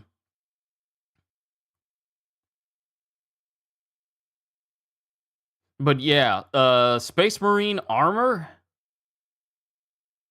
During that whole animation, the Psychers that they went up against were the only ones where they warranted them having to actually move fast. The Deathwing. Yeah, the Deathwing. The Deathwing that we saw near the end. The one that was acting kind of suspicious. That would be the fan film The Awakening. Yeah. That one. Haven't seen that one actually. It's quite good. It's quite good. Did I understand everything that was going on? No. Did I enjoy it? Immensely. It was really good. Made me want to play some more Space Marine after that was done. But yeah, Awakening was the one that we saw, and then we watched Astartes. And I don't know if I don't think we watched any other animations after that. I think it was like a short stream where I was just looking through those animations just for a little bit. But it was good. It was good. For 51 minutes of fan-made animations and stories, yeah, it was good. It was really good. I enjoyed it. But Space Marine armor. If you see a Space Marine running, you probably should be too. Astartes! Now, if this incredibly harrowing physical conversion is successful, the Neophyte or Initiate will have completed the arguably most challenging part of his transformation. However, during these changes, they will still be undergoing some of the most You did do the Horus Heresy animation, right? Yeah, let the seas boil, let the sky fall. That one, the dude that has the most guttural, bass-lined voice I've ever heard in an animation. Yeah, we watched that too. That was good. That was really good. challenging training and assessment. However, during these changes, they will still be undergoing some of the most challenging training and assessment regimes humanity had ever known. Psychological and physical conditioning, subconscious therapy, and endless live battle training sessions. Their senses and mental abilities far exceed ordinary humans by the end of this process. Their mental toughness is beyond measure, and an Astartes will essentially ignore pain. That dude is Horus, the Arc Trader son. Yeah, I know that's Horus. That's the only dude I heard who has a voice like that, and well, everyone was telling me that was Horus. But yeah, that was a really, really good animation. And environmental conditions. An Astartes will assault enemies who, to simply look upon, would make an ordinary human suffer a complete mental break. Many, through endless conditioning, will develop photographic memories. Much of this round-the-clock therapy will also neutralize any latent character flaws and create stable, highly single-minded warriors. The armor is made from ceramite, a mix of adamantium, and a bunch of hardened metals, and the Tyranids just cut through them. Because the Tyranids keep evolving so that things that they are resistant to are less resistant to them with each new iteration. There are so many great trailers. It's metallic cement, pretty much. This endless mental and physical indoctrination will also teach and reinforce high respect for authority and to expertly carry out orders. With that said, it's important to remember that Space Marines are not mindless drones or clones. They are individuals, and while always following the rule of command, if a situation warrants it, they are entirely capable of disobeying orders if they believe it to be ultimately necessary. The consequences for this, though, could be, and usually are, potentially highly severe. At the end of this process, the few successful young children who are pitted against one another and survive the ordeals to reach this point will be welcomed as successful young initiates, becoming full Space Marine battle brothers, Imperial Astartes, the greatest warriors in the galaxy. Astartes' aging, though, does seem somewhat random, with some living even as long as 10,000 years. But given the fractured and strange nature of time in the 41st millennium, it can be really hard to put accurate expectancies on this, and many Marines who are not killed may reach at least half a century in age. It's no exaggeration to state that on successfully becoming an Astartes, these men would be far from what you would recognise as human. Their extended lives and nearly unbreakable bodies are truly no prize. Their lives from this point on are spent in the sole act of defending humanity and the Imperium of Man. Accepting that their lives will be lost in battle at some point in the future, probably in horrific circumstances, they'll never see anyone they had ever known in their lives again. Families, friends will die far before they even begin to think of such things.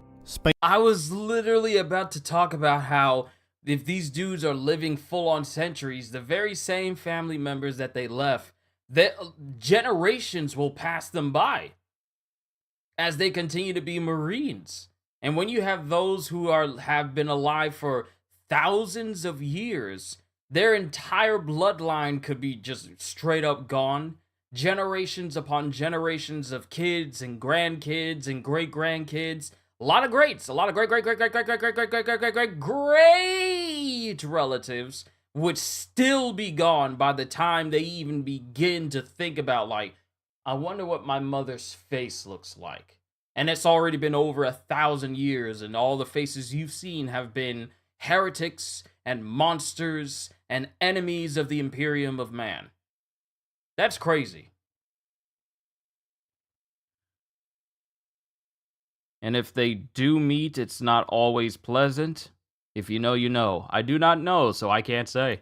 Space Marines will die far before they even begin to think of such things. Space Marines are the protectors. Humanity in the 41st millennium stands on a precipice.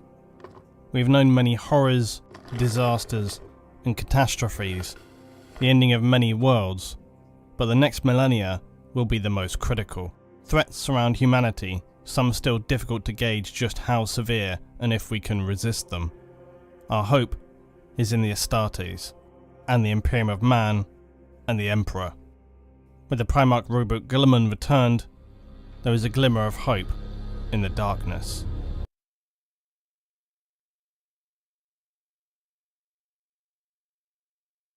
Man never changes, so war never changes. Robert Guilliman, Ultramarines Primarch, Lord Commander of the Imperium of Man.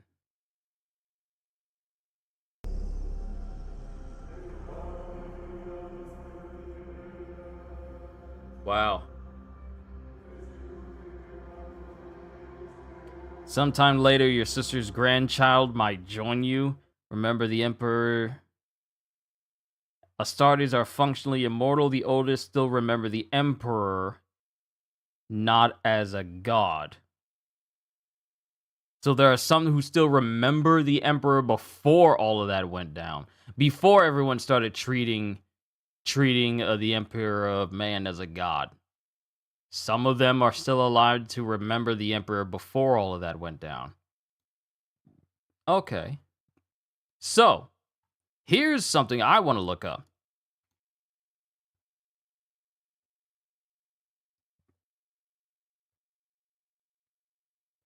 Does anyone have any videos concerning weapons? Yes! Yes! Yes! Ah! Yes! Oh my goodness. Okay. This is what I like. So real quick, and they're all long. Volkite weapons, bolt guns, the Emperor's Wrath, 40K's most insane weapons. This thing, 4 different parts. You know, this is probably going to have to be like a separate series of streams all on its own, where we're just looking into the most insane weapons of 40K. Yeah, I'm going to say that. I'm going to say looking at 40K's most insane weapons, part 1, part 2, part 3, part 4.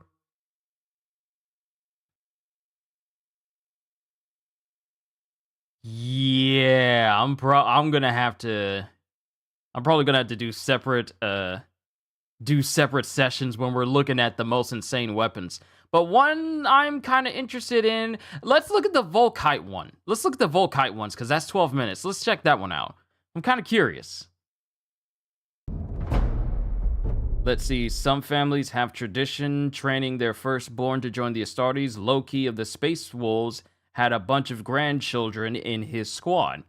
But yeah, they often don't remember their OG kin. There was this Alpha Legion officer who said that he remembered his mom's voice, but could not at all remember how she looked or what her name was. Volkite weapons shoot cancer. That's a thing. The Necrons have a device that is a representation of the entire universe, but is also the entire universe. If you poke a star, it'll blow up in real time.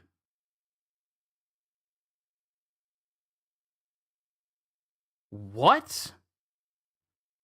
Hold on, let me read that again. The Necrons have a device that's a representation of the entire universe, but is also the entire universe. If you poke a star, it'll blow up in real time. So they have a real-time representation of the entirety of the universe that allows you to manipulate and mess with it in real time. And whatever you do to this representation of the map affects that in real space. So if you were to flick away a shining star that is a sun for a planet, that sun will just, that star will just disappear. It'll just blow up. Thanks the Emperor, it fell into the right hands. Yeah. Kind of reminds me of that one scene from... Yep. Kind of reminds me of that one scene in the first Men in Black movie where Jay is poking this little sphere, and he's poking into it, and it's actually another planet. It's actually a whole miniature planet being held up in like its own little miniature gravity, and instead of it just being one planet, it's like a whole bunch of them across an entire universe. And the Necrons made something like that?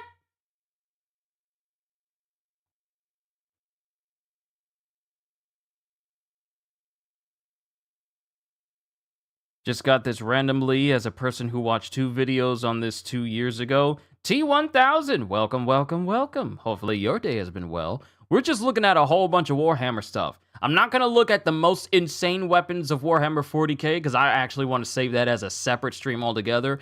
Probably won't be tomorrow, because tomorrow's going to be dedicated to reacting to Bleach, and then One Piece later that evening. So it'll probably be something we do maybe next week, depending. But for right now, we're going to check out what are Volkite weapons in Warhammer. The Silent King told them to get rid of all the really powerful weapons at the end of the war, and at the end of the war in heaven, so they only have weak stuff like that left.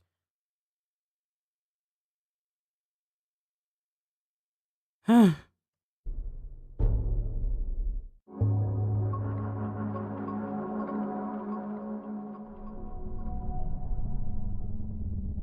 the grim darkness of the future, there is only war.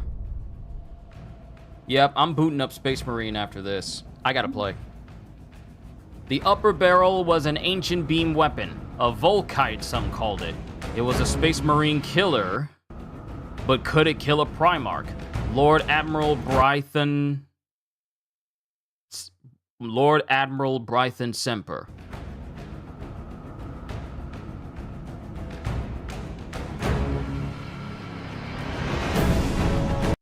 Yo, Julian, what's going on? Yep, the war in heaven was so destructive they basically decided to not do this not to do this again. Bro, Dragon Ball Daima is out. It is? Is it any good?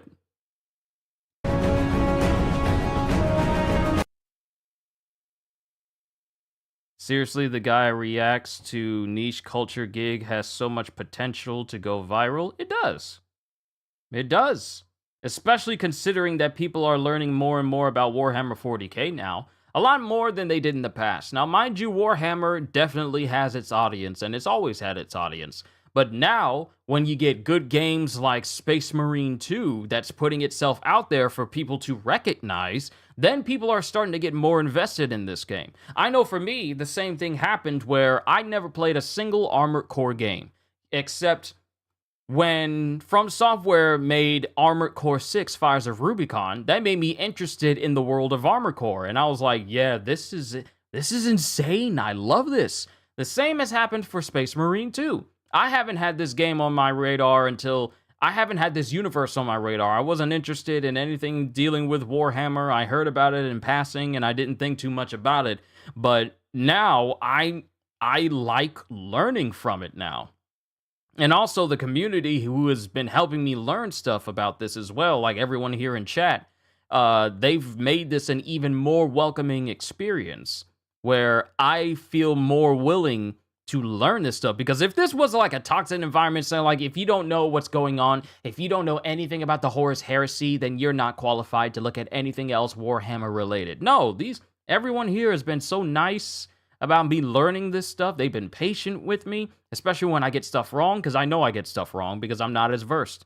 But it's just been amazing how welcoming this community for WH40K has been, that I want to learn more, simply because, not because I'm interested in the lore, but also because I know I'm going to have people who are willing to teach me what I get wrong, so that I can be more willing to learn more. So it's been great. It's been great.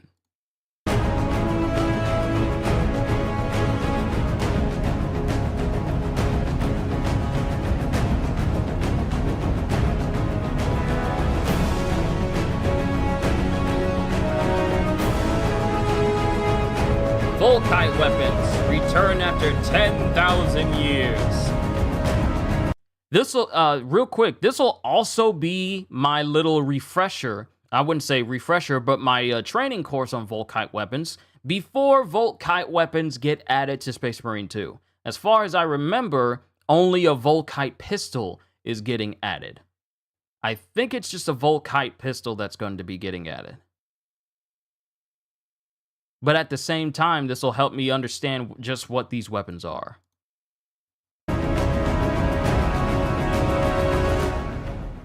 Now, we haven't had a weapon video for a while, so today we will look at, appropriately following the Death of Technology video, a weapon type that has, until the most recent days of the 42nd millennium, barely seen use by the Imperium: Volkite weapons. Now, Volkite weapons are not commonly used in the modern Imperium. In fact, a great many people within the Imperium are not even aware of their existence, and this is primarily due to their extreme rarity, but some still do exist in Millennium 42. Some are even being produced by Forge Worlds once again. Volkite is a terminology used by the Mechanicus to refer to this weapon type, which is essentially a thermal ray weapon. They're described as imparting so much thermodynamic energy to the target that those under their shimmering rays will simply combust. The unfortunate victims of a Volkite weapon will be simply burned to cinders in an explosion of jetting flame, and this will often spread to nearby comrades, frequently taking them to the grave with them. In many ways. Now, question. When it comes to a Volkite weapon and a Melta, Melta is basically just a regular flamethrower, whereas a Volkite weapon is essentially a laser beam disintegration ray that can also spread to other people behind it. Am I paraphrasing that correctly? Hopefully we see more, but originally the blueprints to make stuff like Culverines, Volkite heavy machine guns were lost during the Heresy. Ah, I see. So not as much Volkite technology has been left because of the Heresy. I see. That would explain why it doesn't give like a long list of all the Volkite type weapons we're going to be getting in Space Marine 2, simply because of the lore reason that there really isn't that many blueprints left of those weapons for them to be added canonically. Ways Volkite weapons are not entirely dissimilar to a melter gun, but they operate in subtly different. I just brought up the Melta. I just brought it up. So I'm glad that my line of thinking is kind of lining up with Luetin's a little bit. So I'm glad. Different ways. Entirely dissimilar to a melter gun, but they operate in subtly different ways. A melter gun will target a specific point on heavy armor and continue to heat that point, melting through it and inflicting heavy penetrating damage, or in the case of organic infantry, just often vaporizing it. A Volkite weapon I would best describe as something in between a melter and a flamer. Similarly to a melter, they are a focused heat beam weapon, but once they've hit their target, they will continue to burn and continue to ignite adjacent surfaces of material as they burn through. Organic matter will be explosively combusted, turning their targets into blackened corpses or just piles of ash. An energy blast from a Volkite weapon can even penetrate the ceramite of Space Marine armor. Within the specific technology of the Imperium and the Mechanicus, though, there is no detailed explanation of just how they function. Did I get a Melta confused with a Flamer? I did, because, I forgot. A heavy Melta was literally like the close range weapon I was using during Space Marine 2, which just shoots out that big heat wave. It's completely different. Sorry, I was getting confused with the flamethrower. My apologies. The melta shoots with the heat of 1,000 suns. Not quite. The melta is basically a short-range energy blast that can even punch through armored vehicles. Volkite is a deadly laser pointer that sets you on fire. Okay, thanks for the clarification. I actually don't know a lot about these. All I know is that they used to be the primary weapons of Space Marines, but they couldn't make enough for them, so they switched to the bolters. Gotcha. Only observations, and this is one likely reason why they are not now they function. Only observations.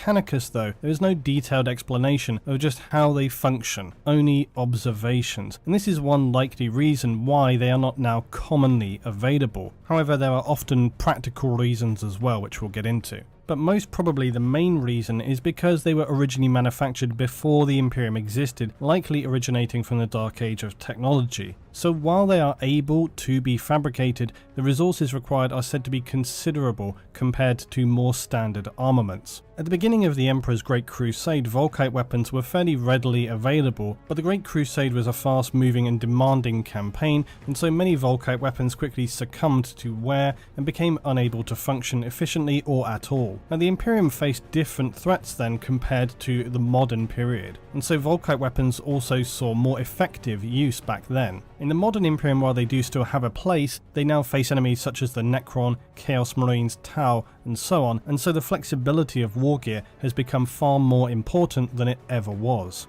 Throughout the initial crusade, the early versions of the Imperial Bolter moved to become the default weapon for the Space Marines, replacing Volkites. The Bolter also was shown to have greater reliability and versatility against the enemies of mankind, and so as the millennia passed, this would be another reason why it would become the standard issue for Astartes.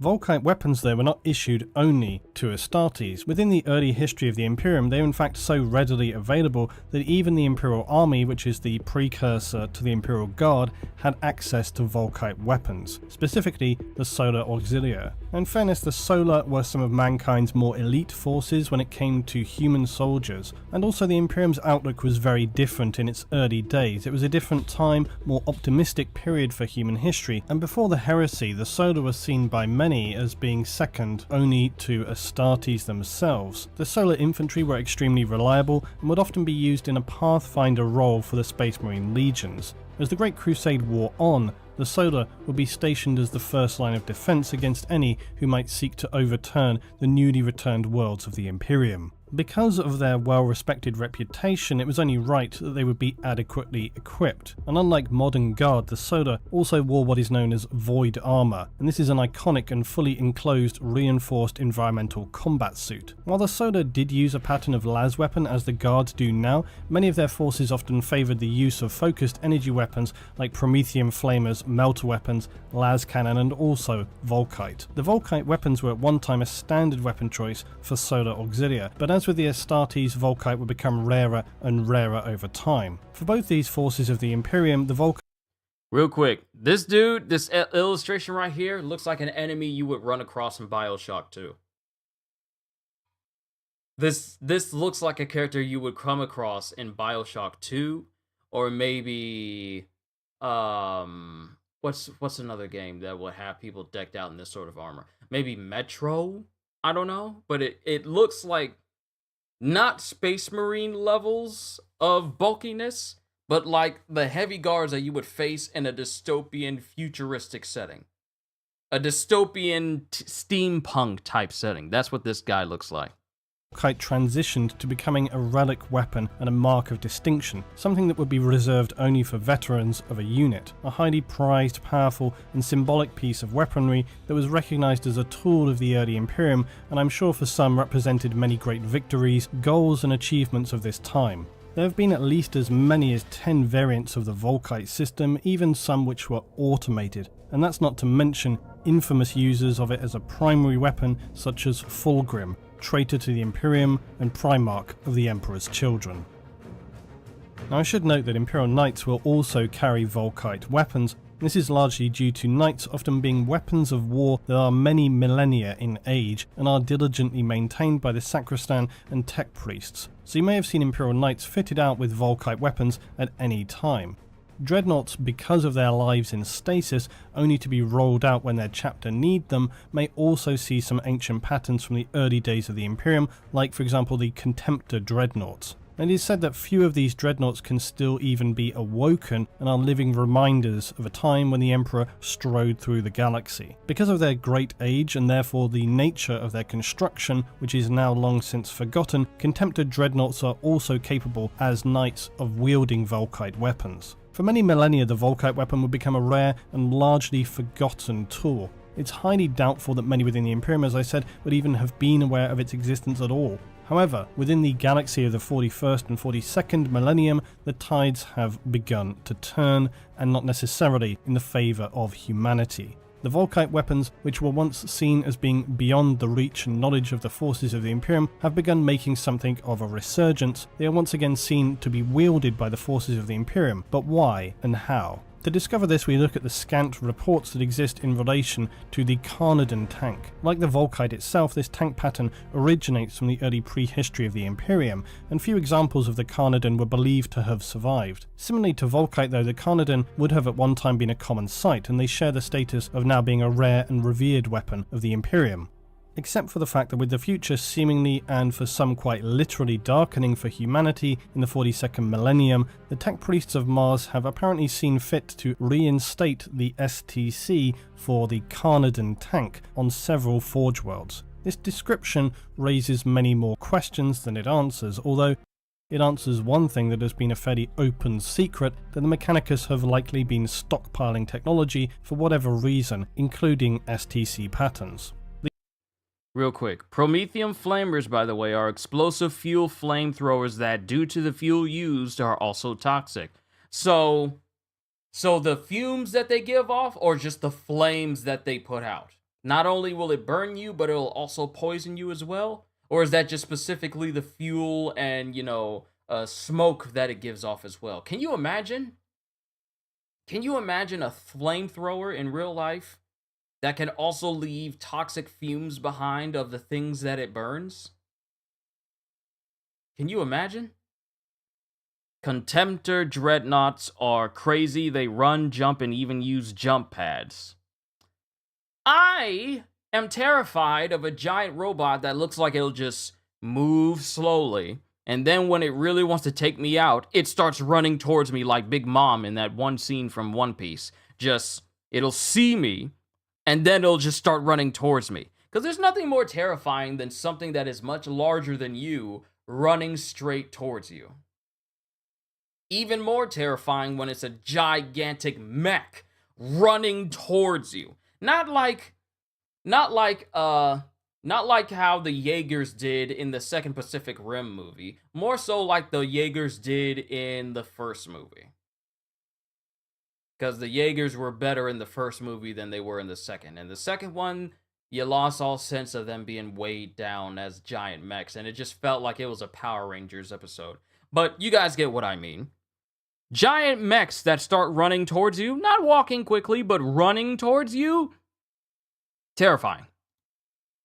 The Carnarvon, beyond its already powerful multi-lasers, is like most relic vehicles due to their usually improved power systems capable of mounting any heavy weapon in the Astra Militarum. The ability to do this where other hardware within the Imperium cannot is attributed to them having a more power-rich but also more stable system infrastructure, coupled with apparently fiery machine spirits who are able to handle the demanding requirements of these still poorly understood Volkite weapons. Hold on. Leviathan Dreadnought?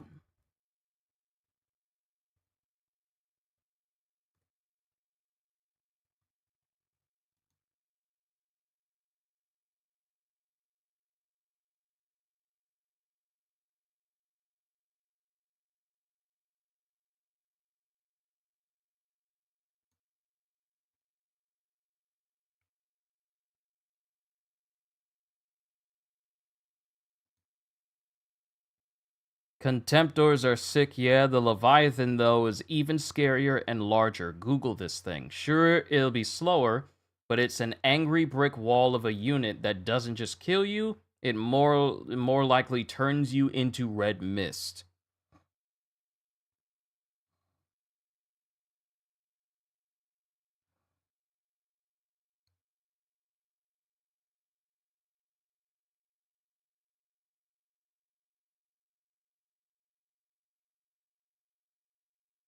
This is how you depicted disabled people.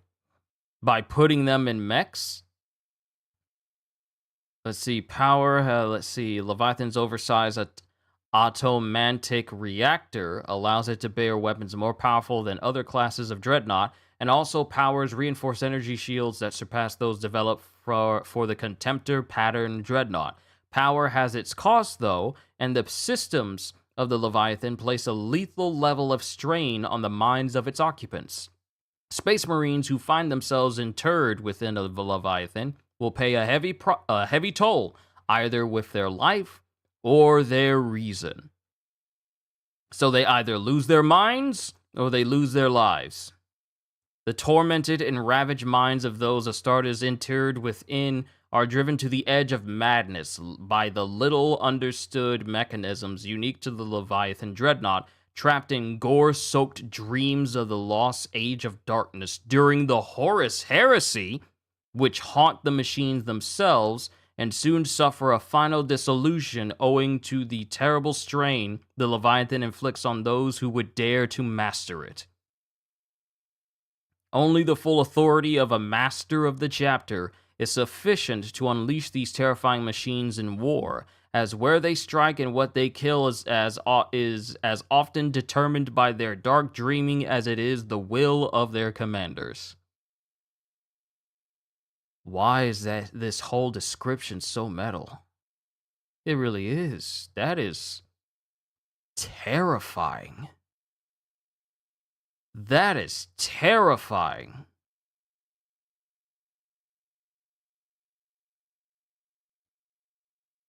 Okay. And is absurdly hard to take down. Hold on.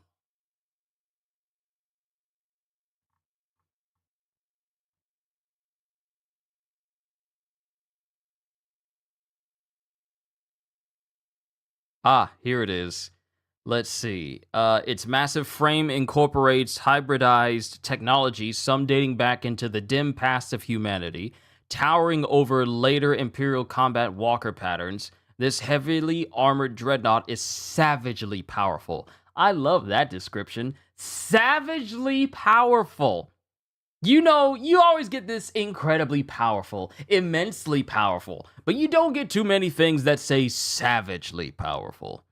It was designed for siege warfare and primarily armed with close combat and heavy fire support weaponry that can rend buildings, vehicles, and flesh alike, though it is no less effective when armed with the powerful and esoteric short-range weaponry uniquely developed for it.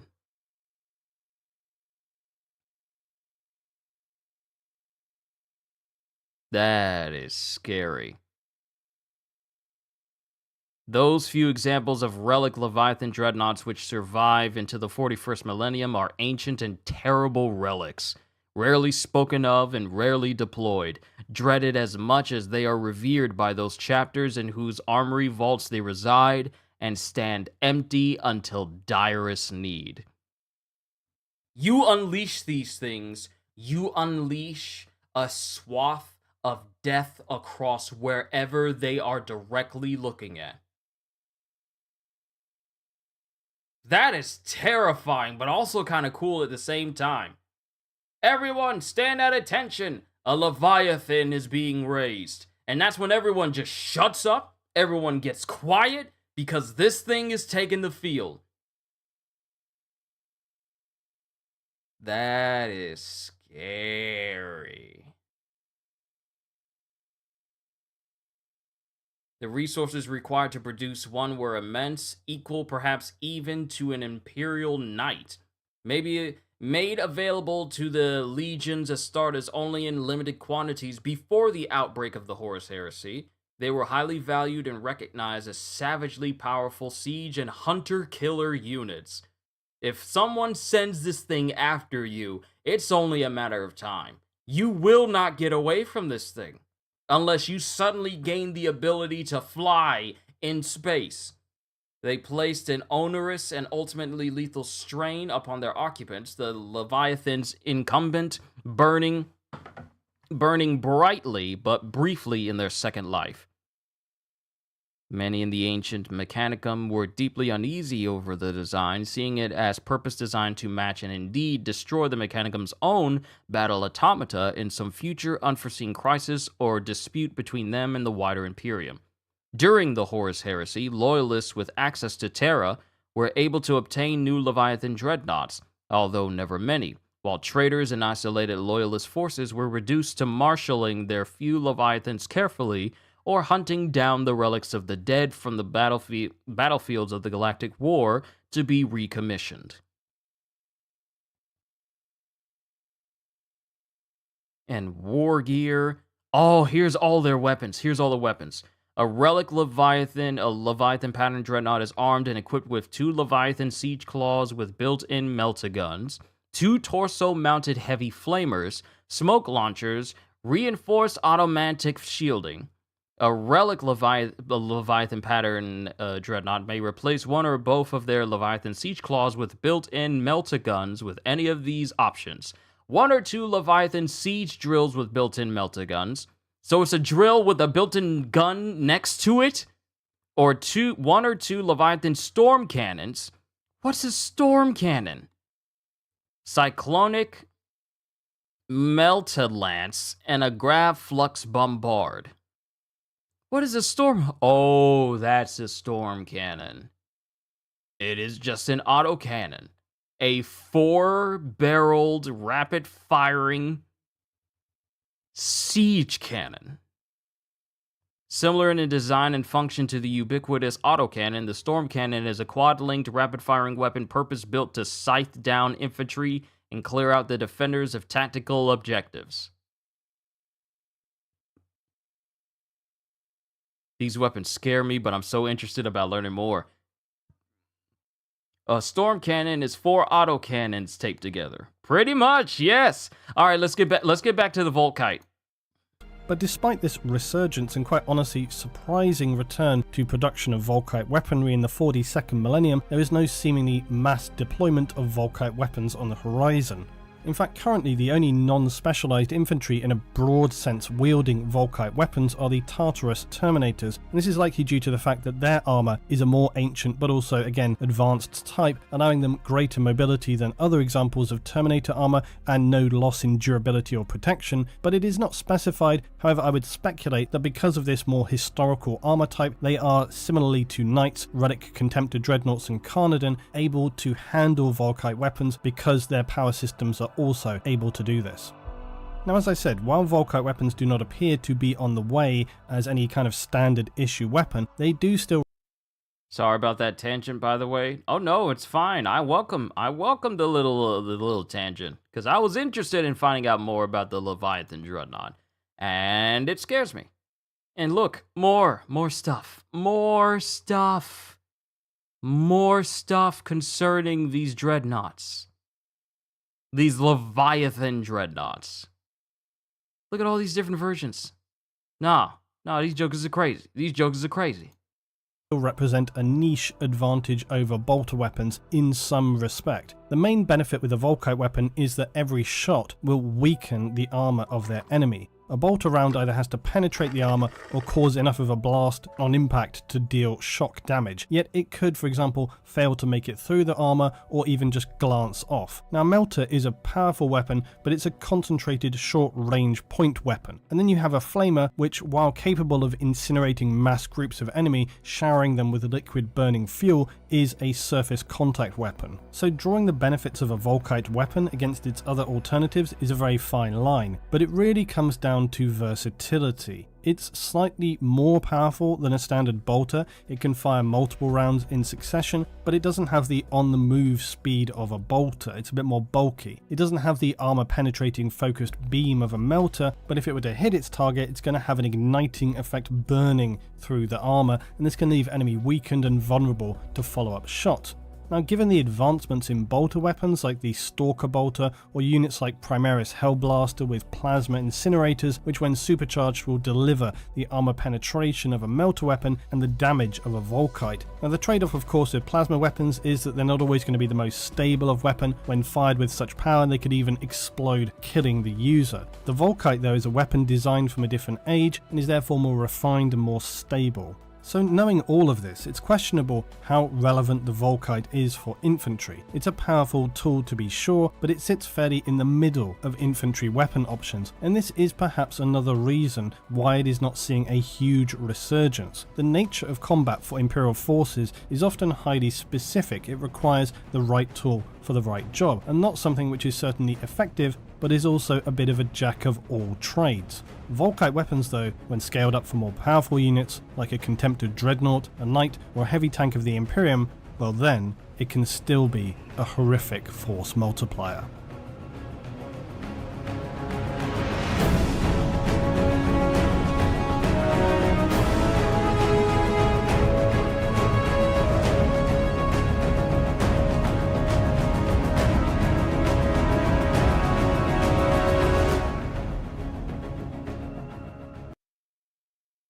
What's a vortex grenade?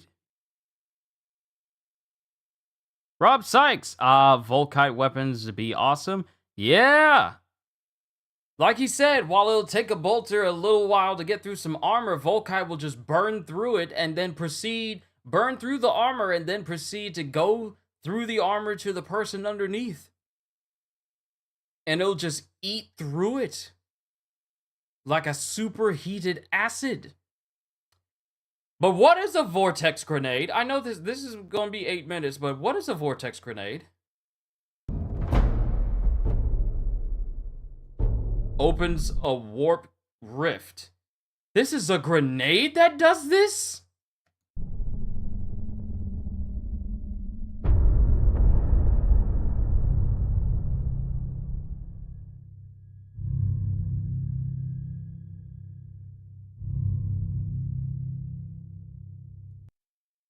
Pulls people near into the hole. So it's okay, so it's a grenade with a vacuum effect that also opens up a rift in time and space.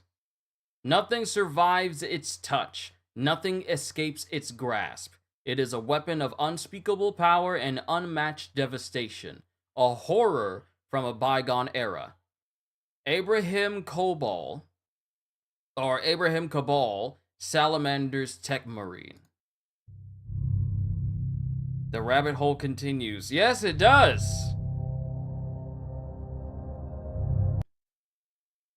You are 30 years down the hole, man. I'm really just getting into it. How long have I been going? 2 hours. Has it really been 2 hours? Has it really been 2 hours of me looking at like weapons and stuff and the creation of a space marine and all sorts of different things? Has it really been 2 hours already? Time flies when you're having fun.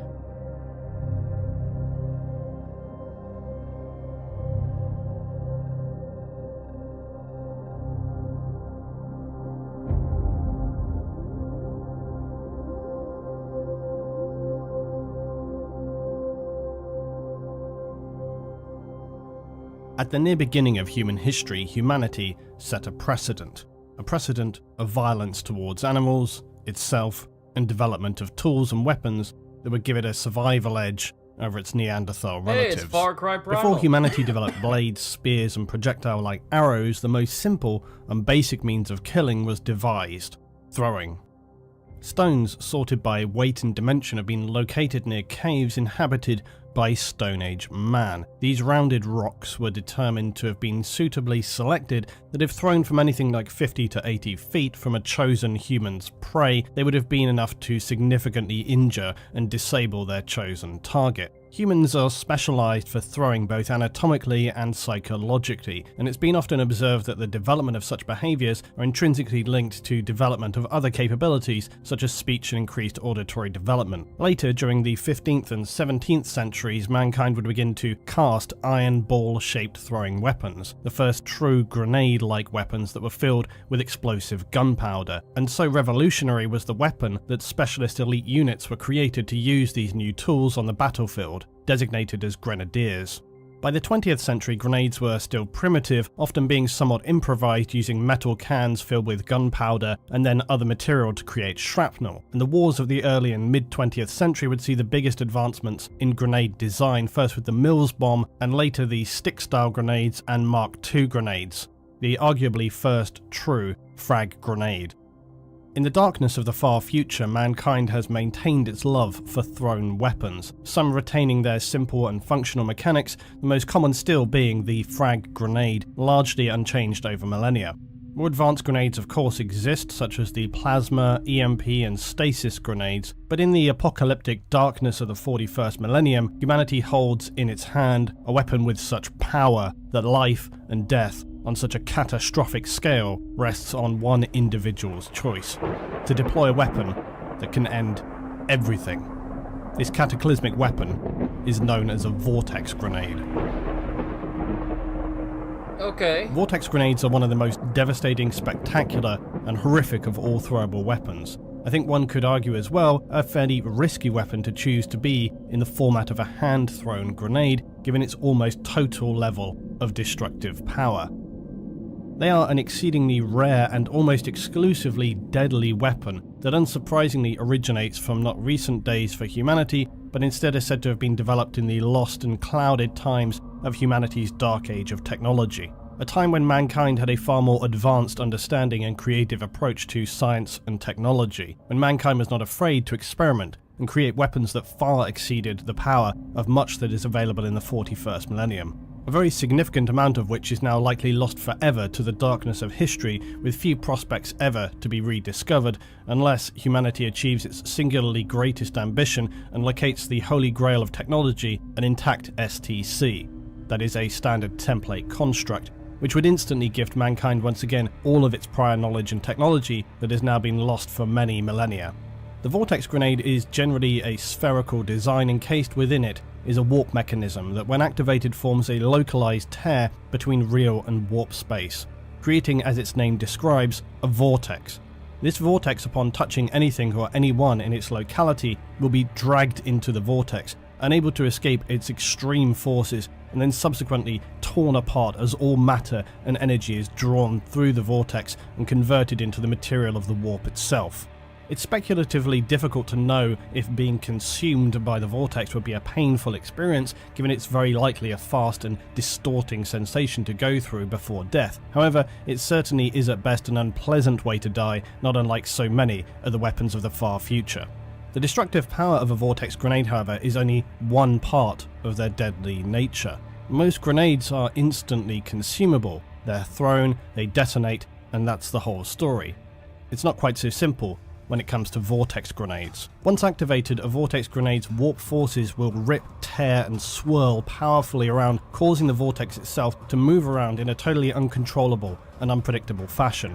There's even the potential that it could move back toward the forces who deployed it, and furthermore the vortex could even expand, becoming bigger and perhaps even more worryingly divide into multiple vortex tears that will then move independently of one another, potentially then again expanding or dividing again. More often though, after a period of time they will shrink and vanish entirely. It's possible though that they could persist, forming a terrifying impasse and move around a battlefield for a long period of time. And there have been reports of vortices disappearing and then reappearing elsewhere on a battlefield.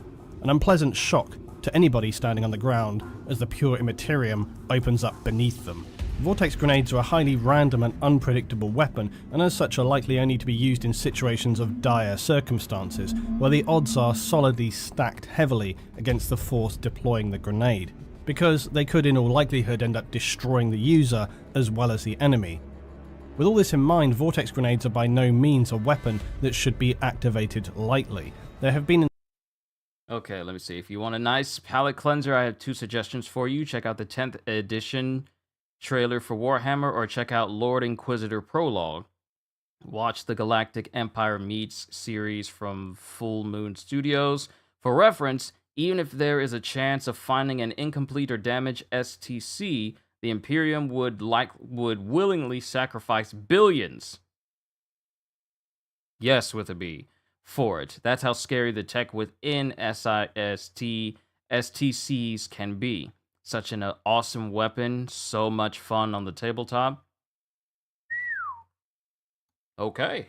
In the past, some attempts to counter the devastating power of vortex grenades, such as the vehicle-based vortex detonator.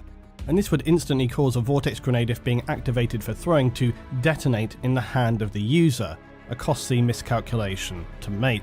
But for likely the betterment of all concerned, they are a highly difficult grenade to produce, and only the techs of the Adeptus Mechanicus produce them. And because of their extreme power, they'll only then usually be distributed to elite forces such as Inquisitors, Assassins, Senior Space Marine Commanders, and Imperial agents of similar ranking, or to those with missions of a significantly critical and hazardous designation. In its purest and most simple terms, when you think about the act itself, there's perhaps a little better analogy for mankind than hurling a blunt sphere of destruction at your intended enemy. And beyond the physical act itself, containing such energy, emotion, visual symbolism is best expressed with the sheer aggressive apathy that mankind often exemplifies when facing nightmarish horrors.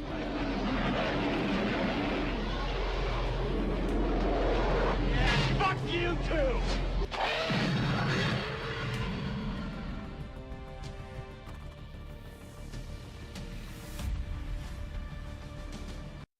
And that is the Vortex Grenade.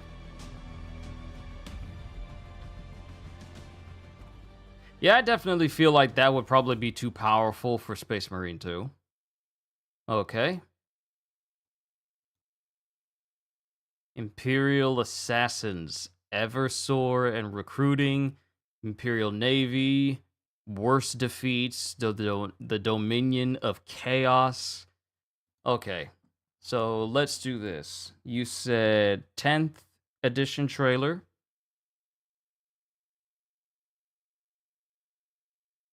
'10th edition. Is this it? From a year ago? This? 10th edition cinematic. Absolutely glorious. 4 minutes. And then you said Lord Inquisitor Prologue. And then you said Galactic, and then Rob said Galactic Empire Meets. Let me just see what these videos look like at first.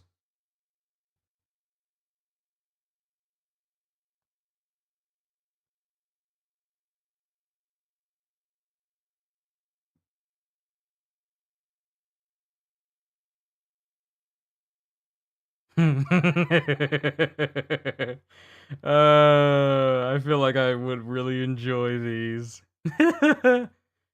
K-Vest joins the Empire. Just a spoiler warning, this isn't a K-Vest joins the Empire from Star Wars Outlaws. This is her secretly infiltrating an Imperial base in order to break her mom out, even though they really had no storyline to reinforce the need for this cutscene. Just so many things wrong with Star Wars Outlaws. So I don't even know why this is in here. Ain't nobody trying to look at no Star Wars Outlaws. This is heresy. This is actually heresy. Foundation, Empire destroys Terminus, First Foundation. The Galactic Empire meets the Blood Angels. I love how every single one of these instances is each of these groups holding or brutalizing an Imperial Stormtrooper, because Space Marines are just that busted.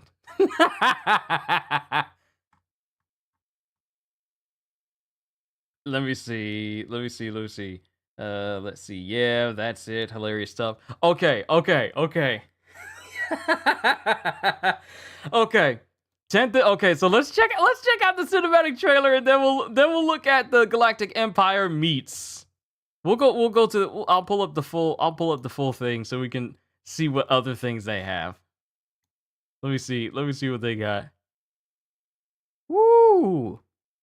They got quite they got quite a lot. The Alpha Legion infiltrates the Galactic Empire. What if Black Templars meet Santa Claus?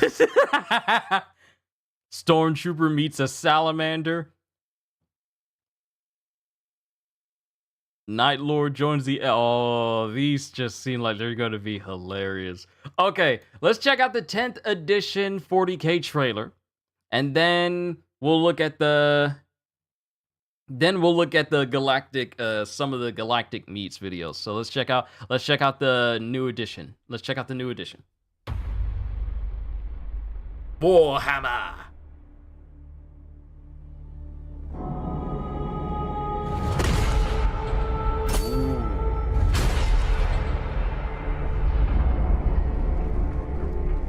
Victory.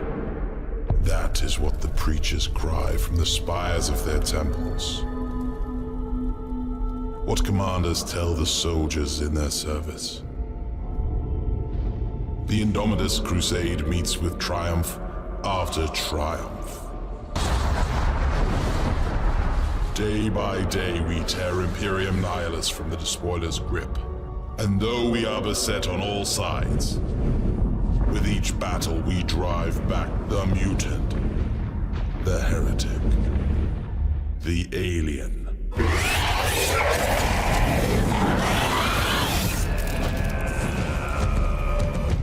As I speak these words, our forces engage the remnants of Leviathan.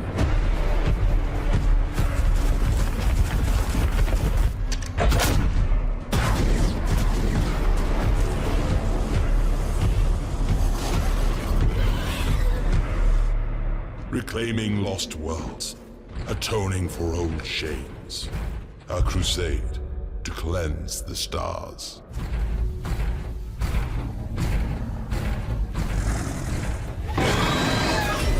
Taking the fight to the enemy.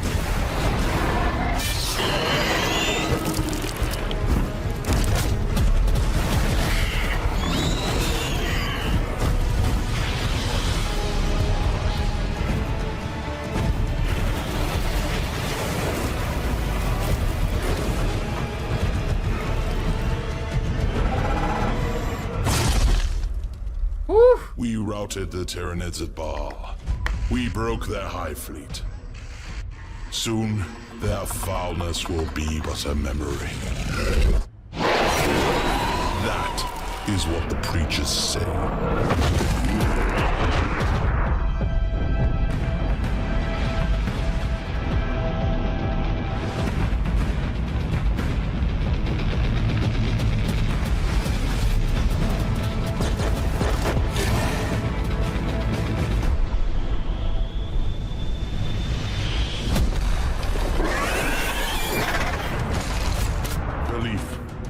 Will not save us.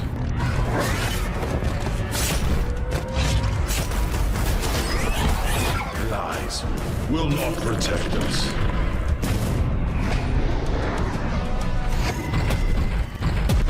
But it is our hope that will damn us.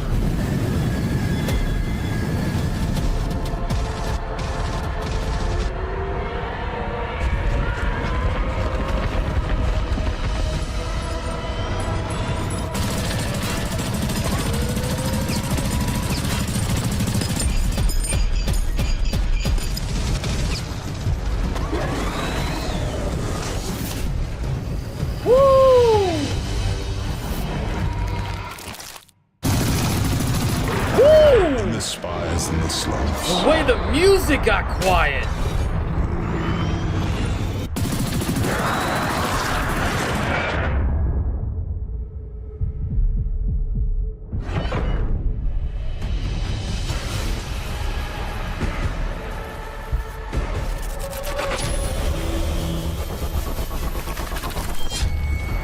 Our people sing of victory. Victory as the galaxy burns. Victory as the Imperium rots around us. Victory as humanity rages against the dying of the light.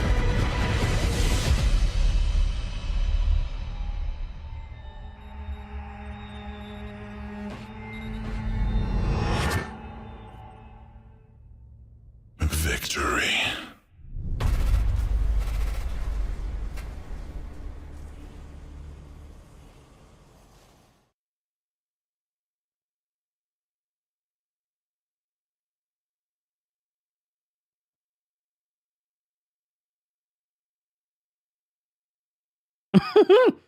Whoo! Okay, that was clean. That was clean. That was clean. I like that. I like that a lot. Let me see. React to Gothic Armada 2 intro.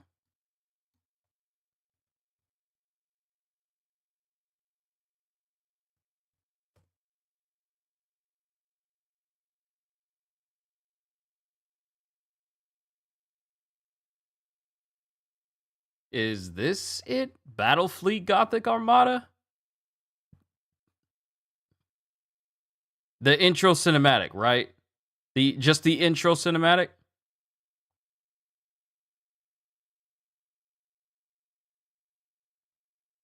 Let's see. I don't know if you already saw it, but there is a video from the channel live from the Black Library explaining all of the... Oh, wait, hold on. It's already trying to play it.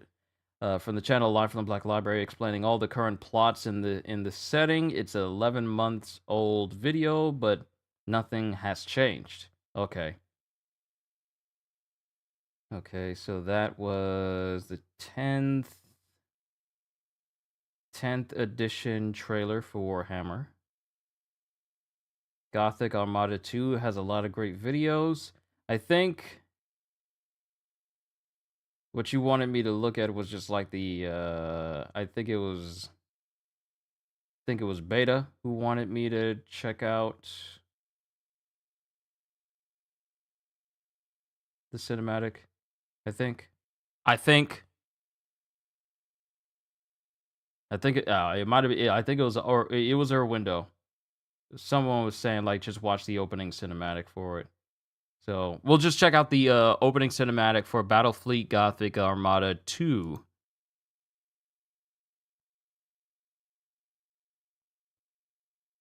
Two minutes and Age of light. Rewind it back. The Imperium of Man. Just A pick anything you want. galaxy-spanning empire in I will be decline. looking at the Galactic Once, Empire humanity beats. stood on the brink of taming the stars. A golden age of light and glory beckoned. But men have ever been prone to temptation and lured to stubborn pride.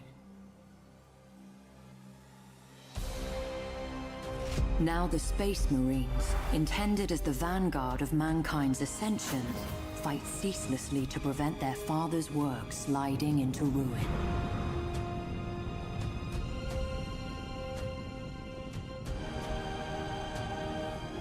The Adeptus Mechanicus, custodians of wondrous technology, take to the stars in hope of unearthing lost secrets from the very darkest of ages, and to impose the Omnissiah's will upon a scattered galaxy. But nowhere is the Imperium's might more plainly seen than in the vessels of its star-spanning navy. As war rages, colossal warships slip anchor to smite the foe with the righteous fury of the faithful. Such vessels are both Imperium's stalwart shield and gleaming spear, shining in the impenetrable dark of space. It takes more than a man to command such a warship.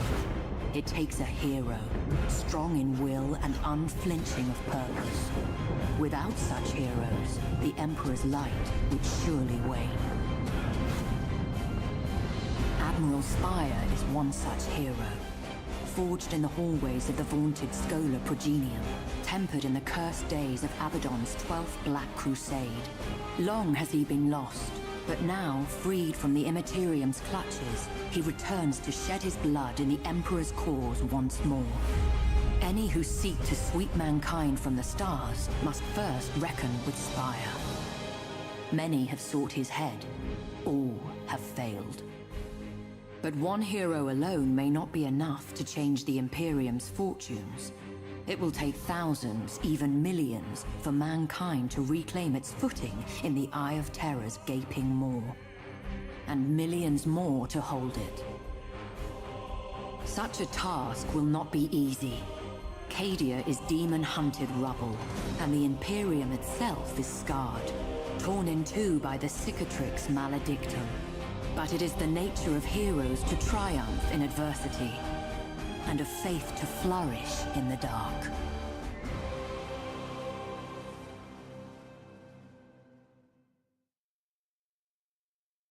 Well, that was a nice intro. That was nice. Also, Q, do you know who Caiaphas Cain is? Nope. No idea. When I say I'm a newbie, I am a newbie to this. Okay, so that was the Battlefleet Gothic Armada 2 intro. Okay. Alright. This is not the opening intro, but still thank you anyway. Wait, if it wasn't the one, then... If I looked at the wrong thing, tell me. If I ain't looking at the right thing, please let me know.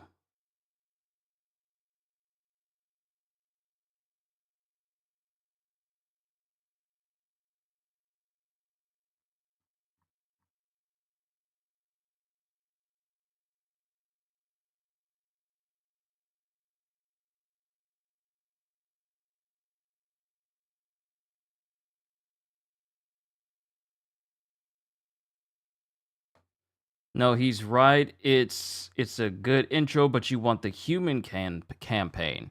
So this one's 9 minutes. This one's 9 minutes.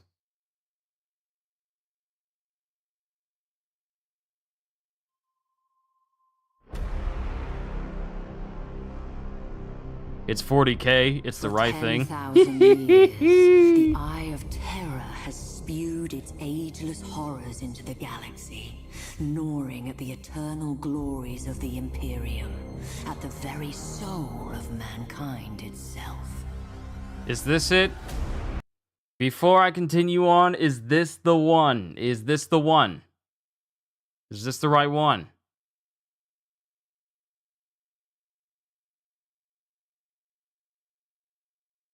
I just want to be sure. First one, methinks? Okay. Alright. And for every one of those 10,000 years, the fortress world of Cadia has held the gate closed. An adamantium bastion, granted strength by flesh and bone, and seeded purpose by faith in the Emperor's holy light. Now, I gotta bring this up. Because some people will look at this and then be all like, why couldn't they just make this a 3D cinematic? But I feel like you can have an instance where you are getting just drawn slideshows of lore. If you have someone who is capable of telling a great story behind that, then that gets a pass. Some people are so used to like 3D cinematics and high definition graphics in order to tell a story that when you get stuff like this that can actually be where it can actually be done right, some people kind of scoff at it, being like, well, you got all this money, why not just make it into a 3D cinematic or something? But I feel like if you can have the right person who narrates behind this, you can sell this whole scene without a single person moving at all or a single 3D asset added to it. That's just my opinion, though.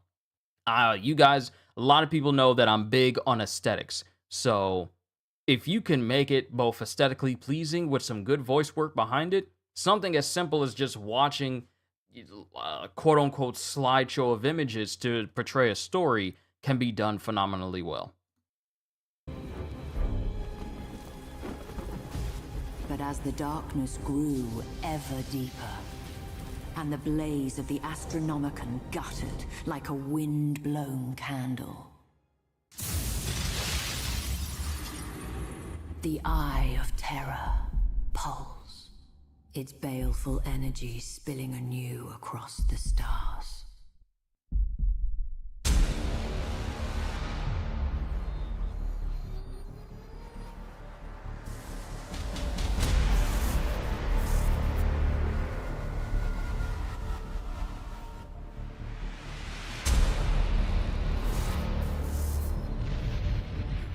Honestly based opinion? Well, thank you. I like to think that most of my With a opinions shriek that echoed through operate under nightmares that from same Medusa mentality. to Ultramar, the Black Fleet slipped its moorings.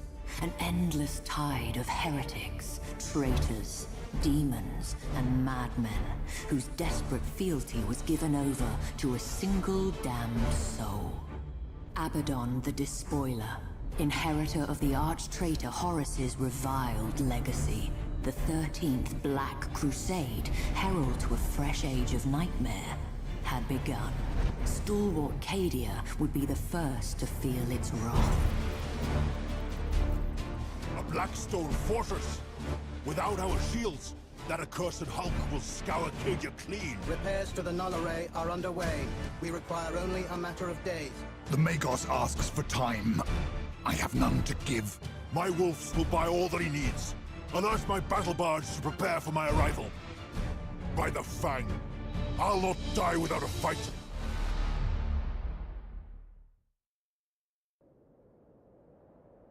Sven Bloodhowl, stalwart of a brotherhood famed for their courage. But sometimes, courage is not enough.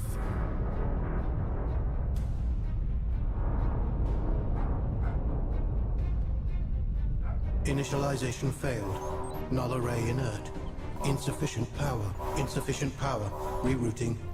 Reroute failed.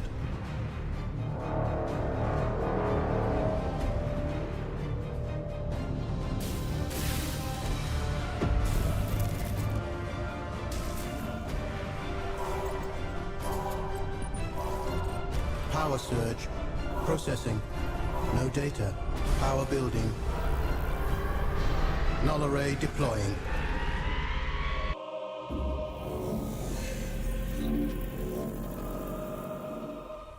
Is that a planet-wide shield? Thus did Cadia earn respite, not through the bravery of Sven Bloodhowl, nor the labors of Magus Clan, but through the intercession of a mysterious benefactor.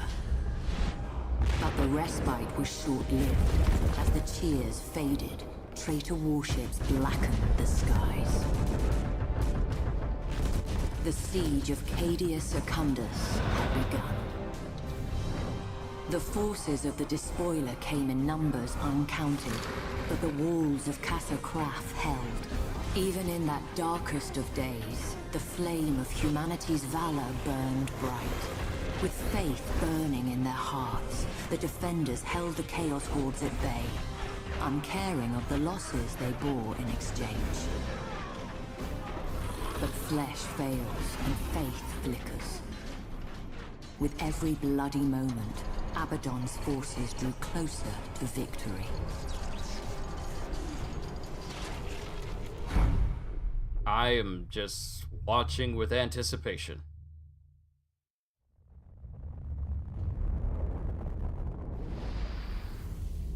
And here I was talking about like just purely 2D animation, even if it's like in a slideshow like style, and they got 3D images and CGI for the spaceships.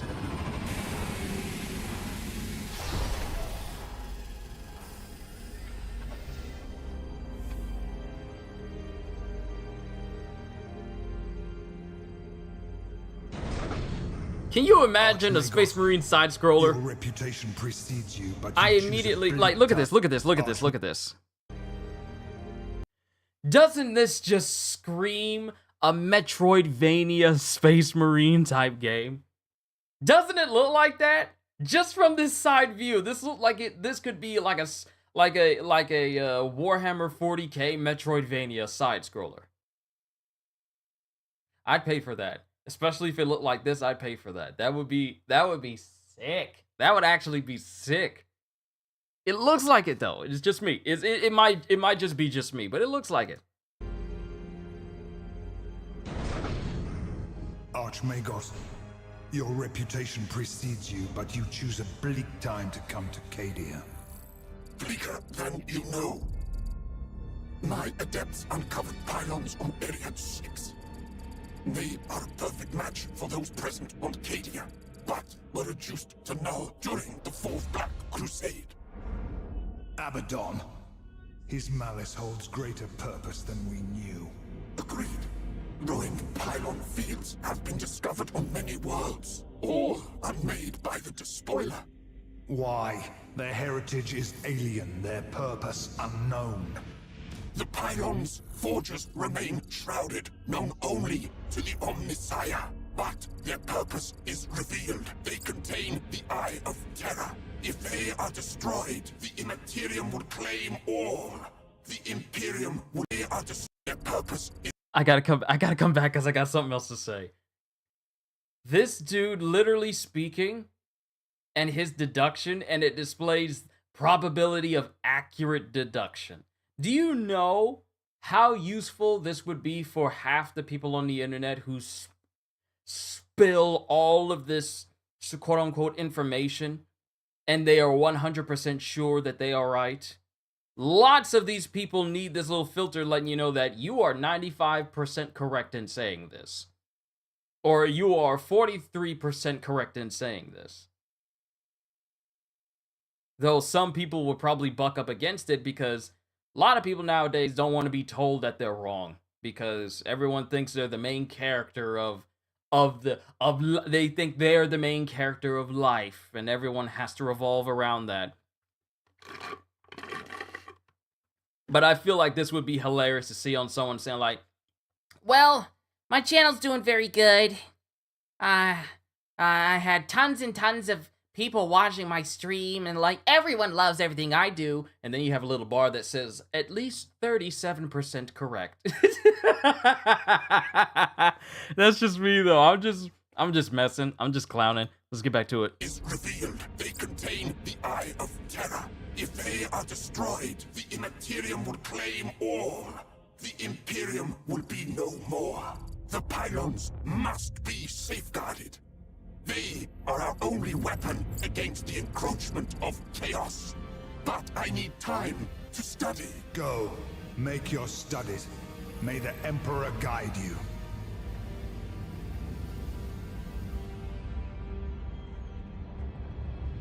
I'm yawning just to be yawning, not yawning because it's boring, because none of this is boring.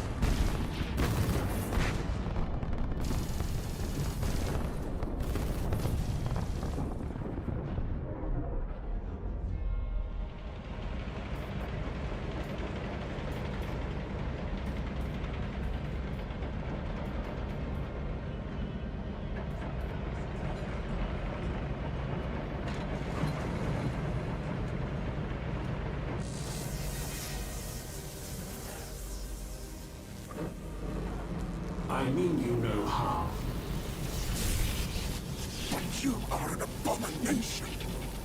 I prefer honored guest. But abomination or not, you and I have common cause. Oh yeah, there's not a single boring thing about Warhammer. There's not a single thing. None of it. My eyes just feel like maybe a little bit heavy, simply because of the 2 hot dogs with the chili and onions that I just ate. So that might be a contributing factor if I'm yawning, but nothing about Warhammer is boring at all. None that I have seen. All of it is quite enlightening. Logic dictates otherwise. Then you don't seek to understand the nature of this matrix. You comprehend its secrets. I was there when they first awakened. Or perhaps I wasn't. Memory is such a fickle thing. Neither of us desires to see this galaxy ripped asunder by the Imperial ones. Destroy me if you wish. Nothing will change. For me, for you, for this world. Show me. That's how you get charged for heresy.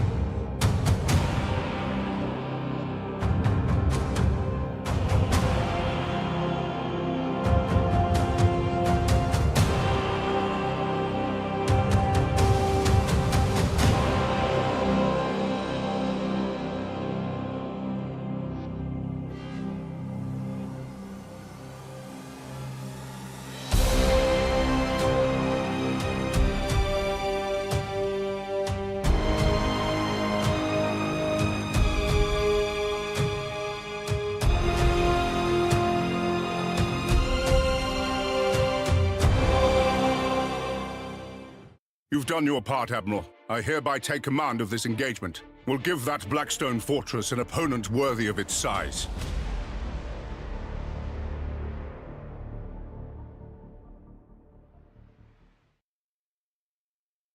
And that's the end of that one. Okay.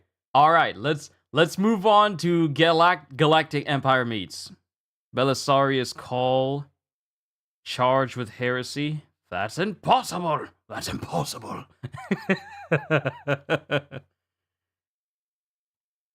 All right, so let's see. What would be a good one? I think Stormtrooper meets a salamander would be funny. Let me pull up this one. This is a parody, is not associated with Disney or Games Workshop. Though, if it was associated with Disney, then people would like Disney more.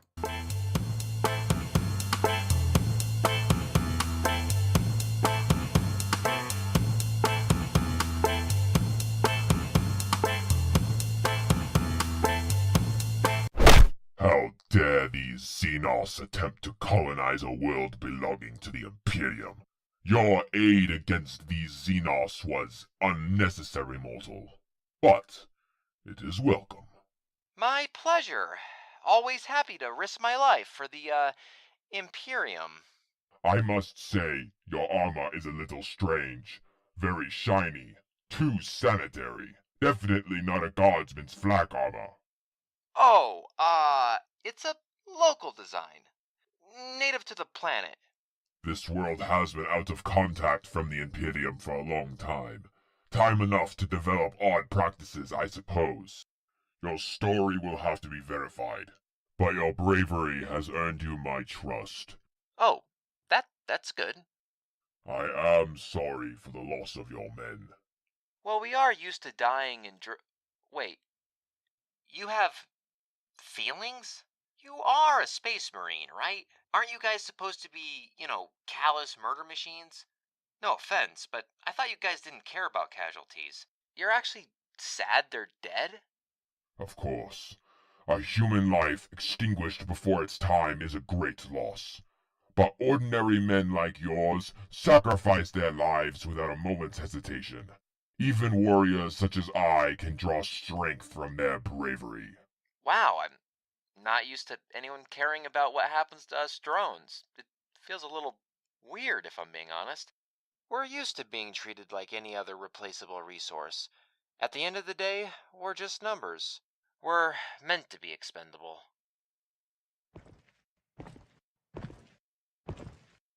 Not to me. Can we be friends? I would enjoy conversing with you if time permits. But first, I must finish wiping out the enemy. It looks like all the alien combatants are dead. I'm pretty sure it's just women and children left. And their, children? And their continued existence makes me want to puke. They have no right to exist. They must be purged with fire. For the Emperor!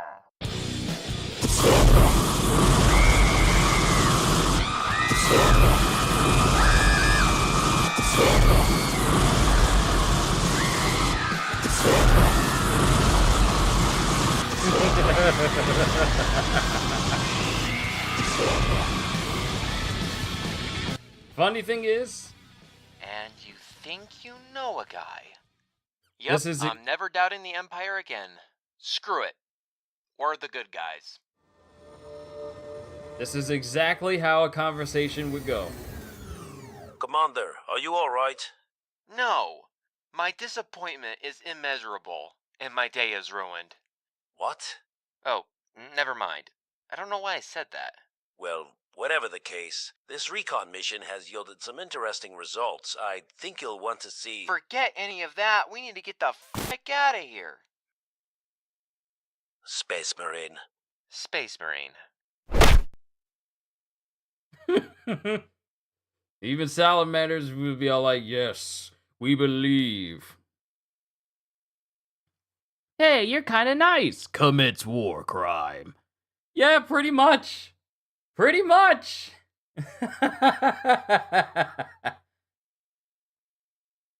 Space Marine 2 cutscene on a laptop below minimum system requirements. I kind of want to see this. Hold on real quick.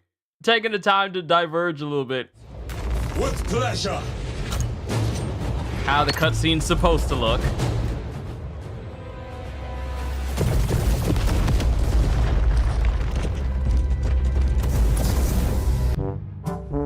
What it looks like on my PC.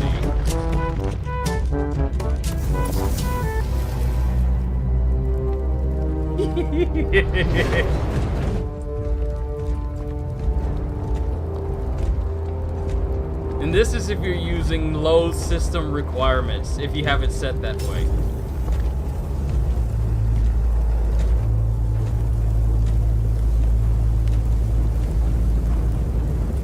How the cutscene's supposed to look.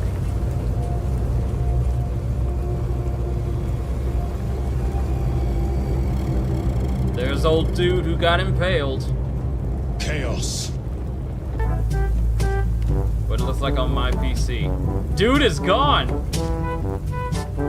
No one is there. Nobody's anywhere.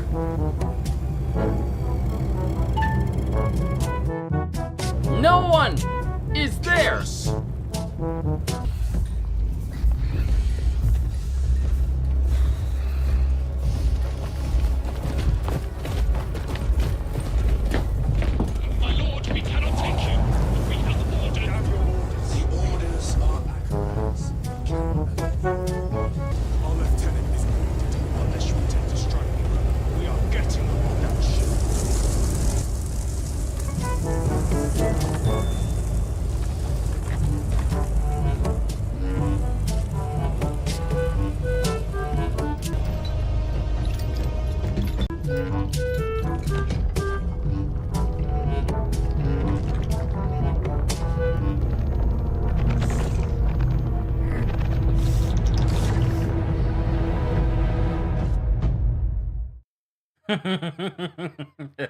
And still graphically more stable than Star Wars Outlaws.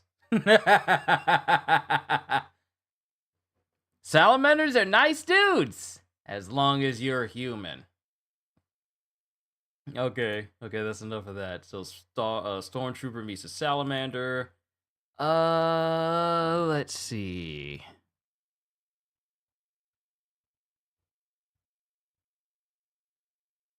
What's another good one? Space Marine versus AT-AT? This is a year ago. I don't know if the animation is smooth, though.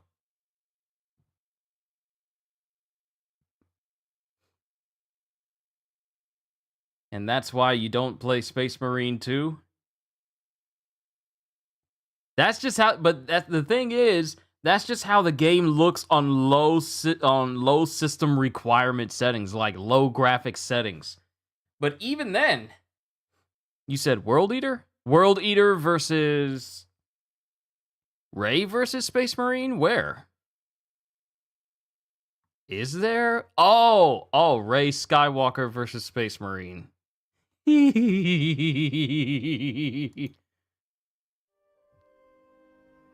Rey Skywalker.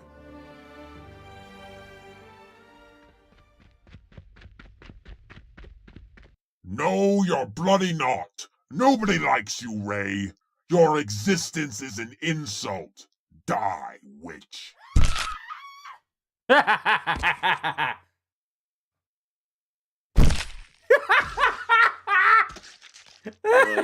We should probably get out of here. Shh.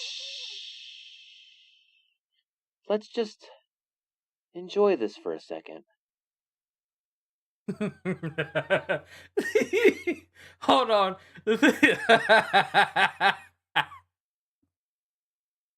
Hold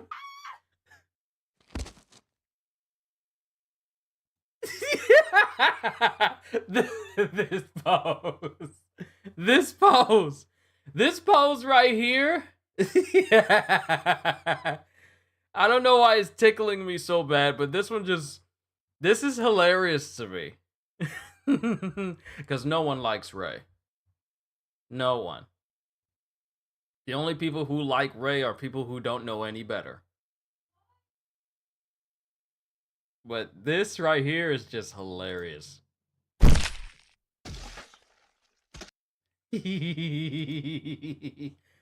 Night Lord. What was it? Night Lord. World Eater. World Eater. World Eater. World Eater joins the Empire. Okay. We'll look at that one. Thank you for coming, and congratulations on being the first to apply to the Imperial military as a part of our new recruitment program. So please, introduce yourself.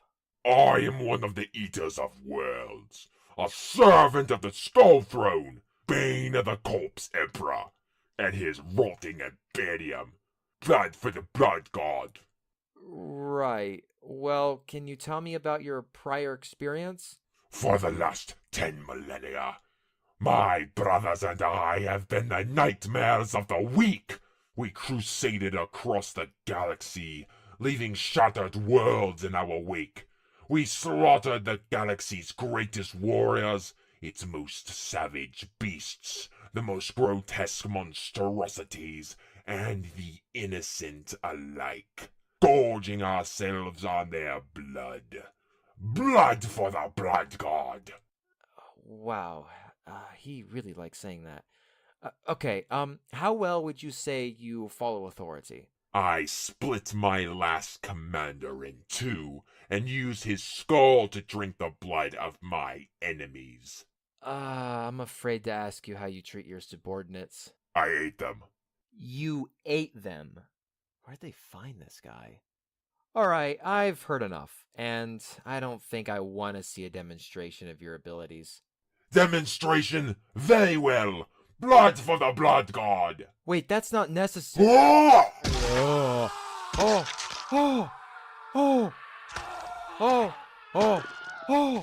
Wait, he's not gonna.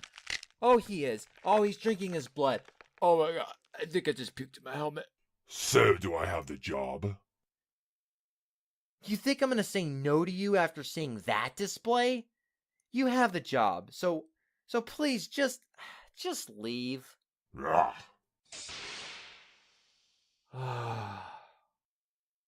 I need therapy. That's not a person you say no to. After seeing them rip apart everyone else, yeah, you don't say no to them. Let me see. Night Lord. This is a parody and not associated with Disney or Games Workshop.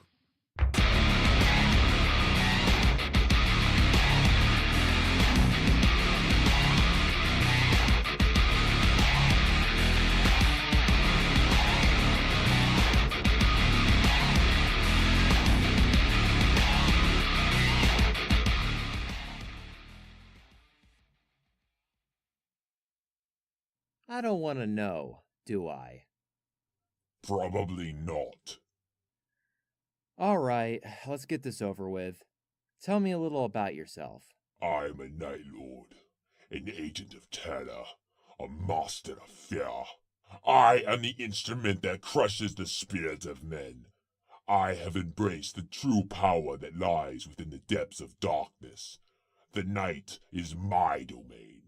A canvas upon which I paint chaos and despair. Yep, I feel like crapping myself. That's about what I expected. Seriously, though, why are you all like this? There has to be more to you than being a demented psycho, right?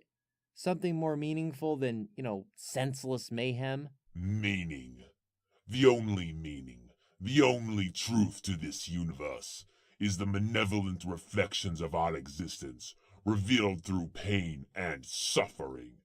In this cold and uncaring existence, there is only chaos and darkness. I am merely an extension of that darkness, dancing to the symphony of fear and terror. So, you're just nihilistic sadists with fancy toys. Basically. Why do you psycho Marines keep showing up at my office? Resources. What? Resources! You have any idea how hard it is to sort out logistics for a Night Lord warband? It's a nightmare! and not the fun kind. My time should be spent terrorizing humanity, not logistics. Your hyperdrives alone would make ravaging worlds incredibly convenient. Huh. That's actually a really logical reason. How well would you say you follow orders? Follow orders. Yeah, we don't do that. What do you mean you don't do that? You know, following orders is kind of what we do here. I am a Night Lord. We are our own masters. There is no grander meaning, no great cause to dedicate ourselves to. We were servants once, but we have chosen to never be bound again. Your empire is merely a tool to serve the Night Lord's purposes, so we may continue our passions of fear and torment. I'm going to assume quick deaths aren't your thing. A quick death. Death is a release, a sweet respite from the horrors of this existence. Though we prefer not to end it too quickly, our victims' suffering shall be prolonged. The sweetness of their fear, held on to the last possible second. Yeah. When their frail bodies finally break, we shall claim their flesh to be displayed as trophies, as an eternal testament to the power and malevolence of the Night Lords. Don't You bother really my are friend just here. bastards. He's dead tired. Yes. You want to see them? See what? My trophies. The faces of my favorite playthings. Oh, what the fuck?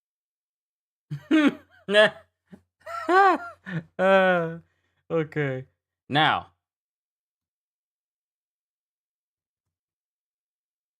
Lord Inquisitor.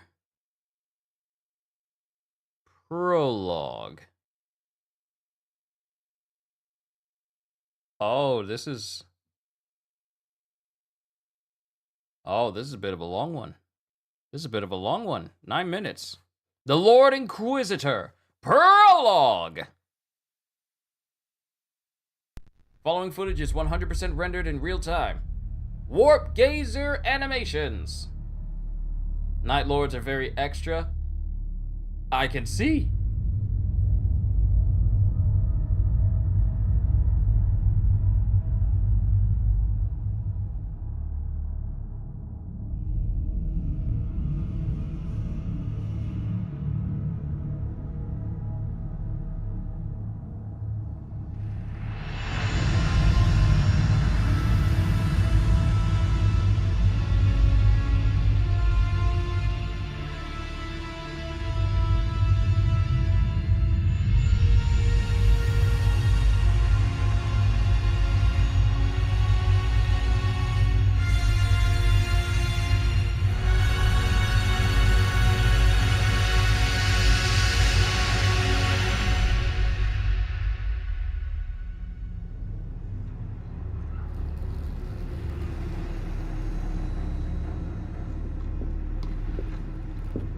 Inquisitor,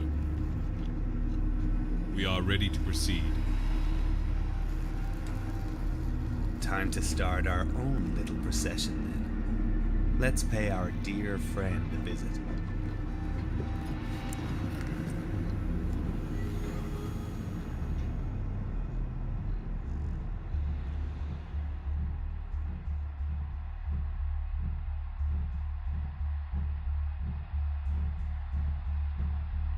So this is what the bottom of Coruscant looks like.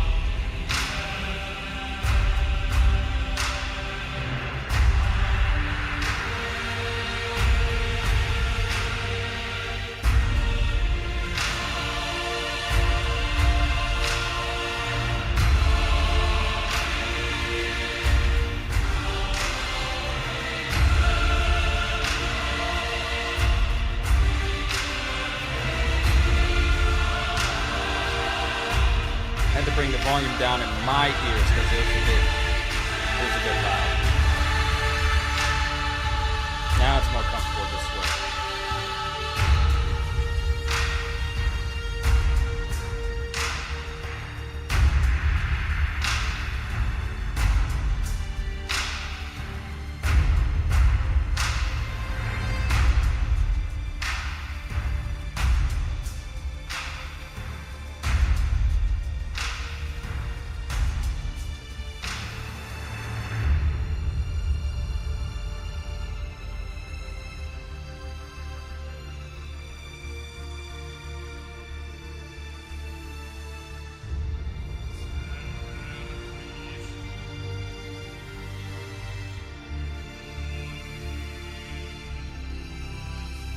A lot of tracking shots.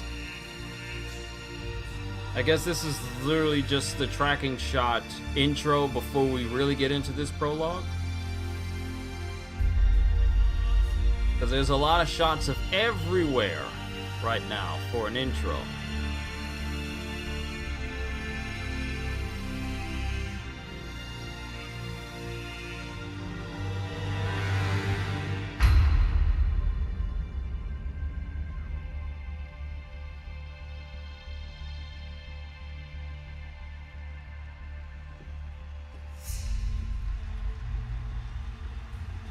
Okay, there we go.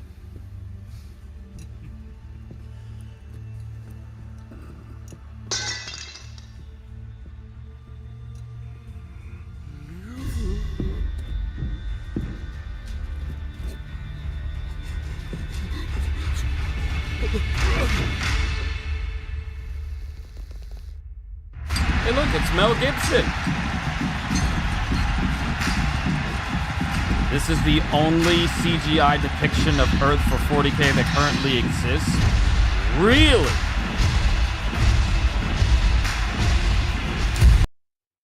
Let's see, the Imperial Guard levy should be not the top 10% of the Planetary Guard, but the bottom 10%. This would increase the combat readiness and motivation of the soldiers to apply themselves threefold.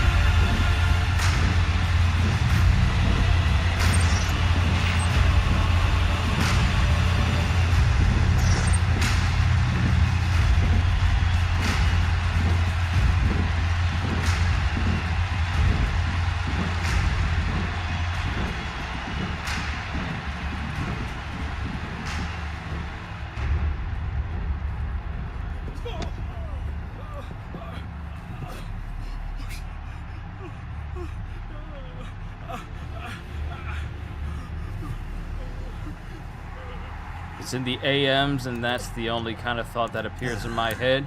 T1000, if you need to go get yourself some sleep, since it's all the way in the AMs, like, I don't know what AM it is for you, but if you need to get some rest, by all means do so.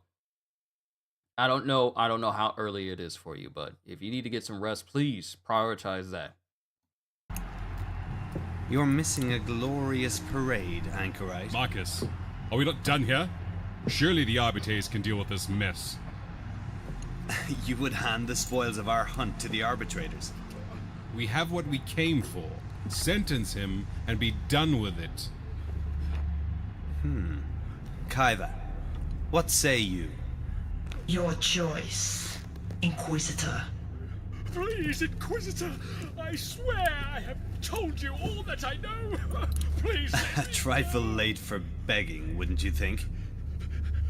Name your price. Name it. Wholesome pro sleep advocacy. I tell people to prioritize their health over watching me 100% of the time.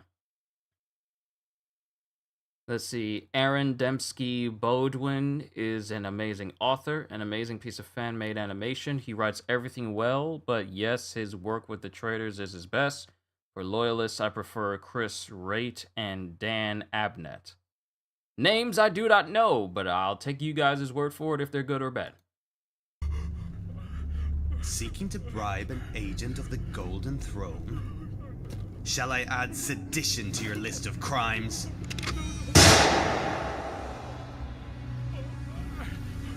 In the name of His Holy Majesty, the God Emperor of Man, I thrice judge thee excommunicate traitoris, by actions, by associations, and by beliefs. Your sentence is...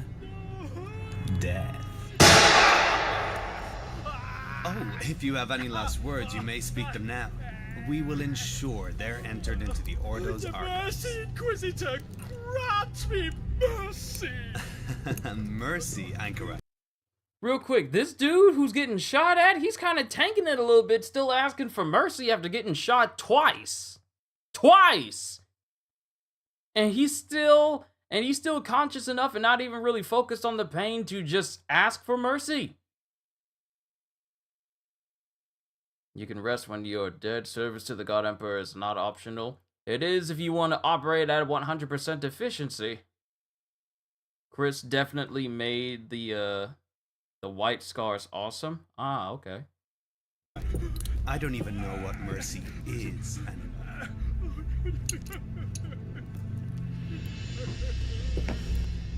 Shh. It's all right.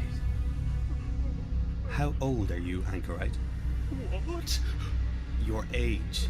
How many rejuvenate treatments have prolonged your unworthy existence? How many years have you spent polluting our throne world with your blasphemous breath? 3 centuries? 4? A rhetorical question, my friend, to illustrate the point. This sentence is long overdue!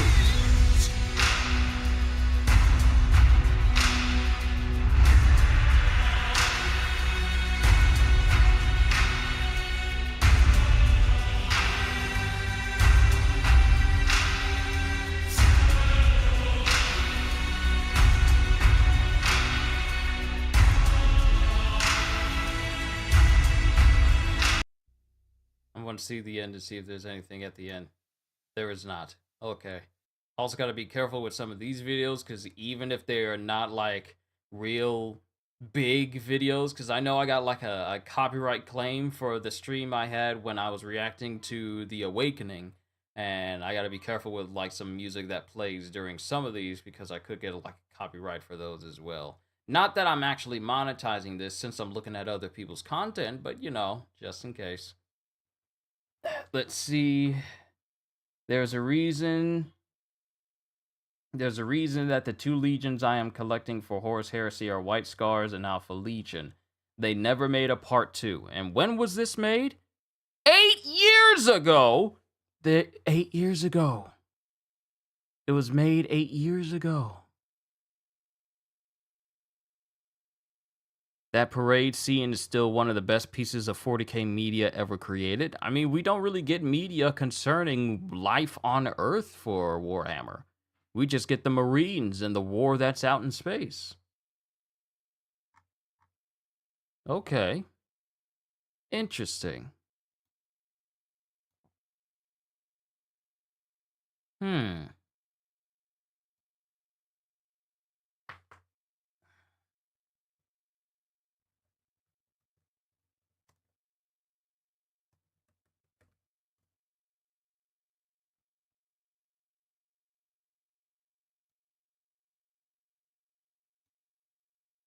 I just want to see the image of the roadmap. I do not care about IGN.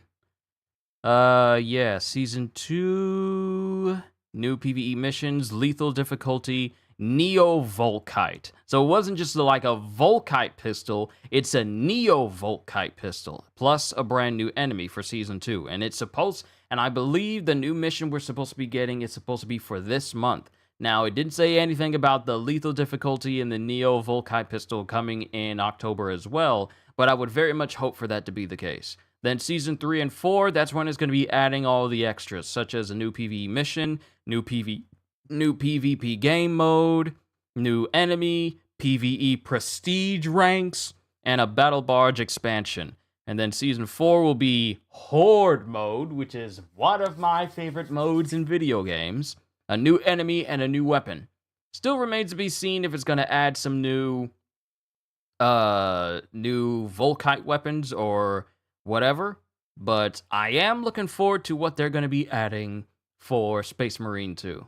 Like I said, I need to get back into playing it again, and me and Gajil, we need to go ahead and continue with the last 2 operations as well, so that way when we get the new mission for the final, like for the Tyranid invasion ending in Space Marine 2, we can cover that as well. So I need to meet up with Gajil and see if he's free, if we can figure out a good day for that. Before they announce when the new PvE missions, plural, are supposed to be dropping as well. So I'll be keeping an eye out for that. I'll also be keeping an eye out for Warhammer 40k Darktide, because Darktide, that's been on my radar as well.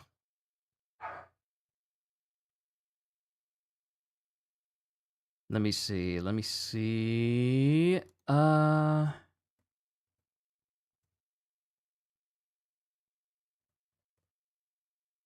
Because I know Bricky did a video concerning Darktide.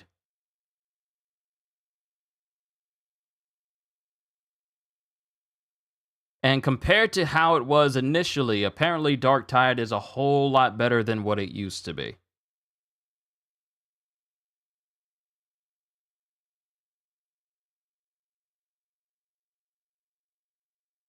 Yeah, it's a whole lot better than what it used to be. I'm trying to find the one where Bricky was talking about all the different changes that happened for Darktide. Oh, I think it was the itemization video. No, it wasn't itemization. Yeah, it was the itemization.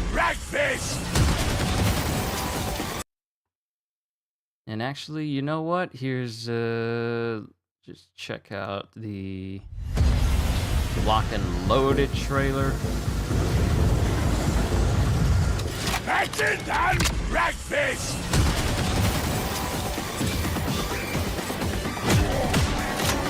One more video? Yeah, we can do one more video. How long have I been going for? Has it reached 3 hours yet?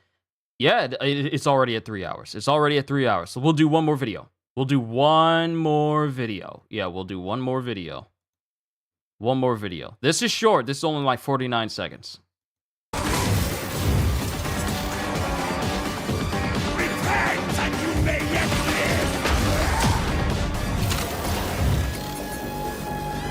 Unlock your potential. Itemization overhaul. Weapon levels. Weapon ranks. Weapon power. This is what I like.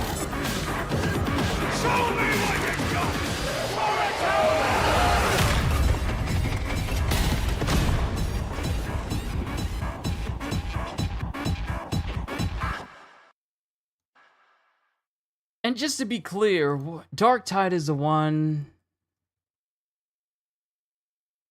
Darktide is the one with the Psyker class, right?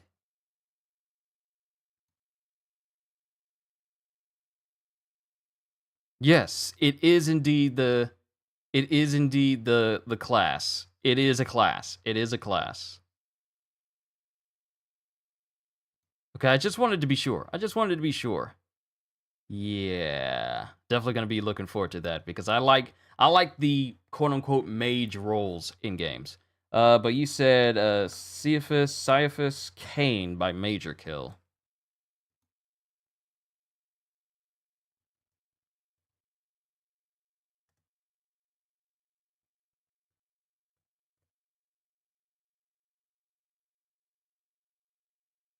Commissaire Caiaphas Cain, explained by an Australian.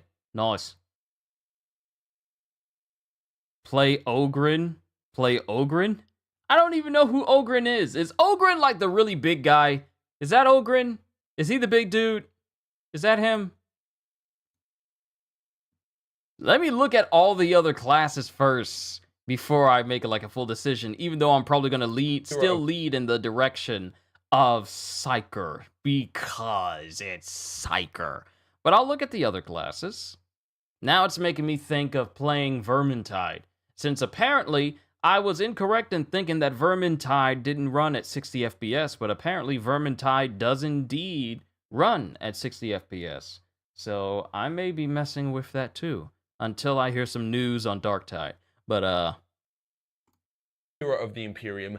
G'day, guys and gal. Commissar Kane, a name that puts hope into the hearts of every loyal son and daughter of the Emperor, and strikes fear into even Abaddon himself. Not just a hero of the Imperium, the hero of the Imperium. The man that single-handedly saved Pearlia from the Greenskin Menace, prevented the forces of the 13th Black Crusade from obtaining an artifact that could spell the end of the Imperium, crushed a Necron Tomb World uprising on the ice world of Nusquam Fundamentibus. Bit of a mouthful. This dude has uncovered and put down multiple Genestealer infestations, prevented the victory of multiple Hive fleets, crushed Chaos cults, and even banished a demon Prince of Slaanesh. He did all of this on the front in person. So why do so many Warhammer fans think he is a coward that just happens to end up in the wrong place at the wrong time and clutch it through sheer luck? How can a man be both the Imperium's most decorated war hero, but also its biggest coward? The answer is watch this video, you impatient little sperm brain. What do you think this is, a YouTube short? Before we get started, what better way to mourn the death and celebrate the life of Her Majesty than to become a lord or lady?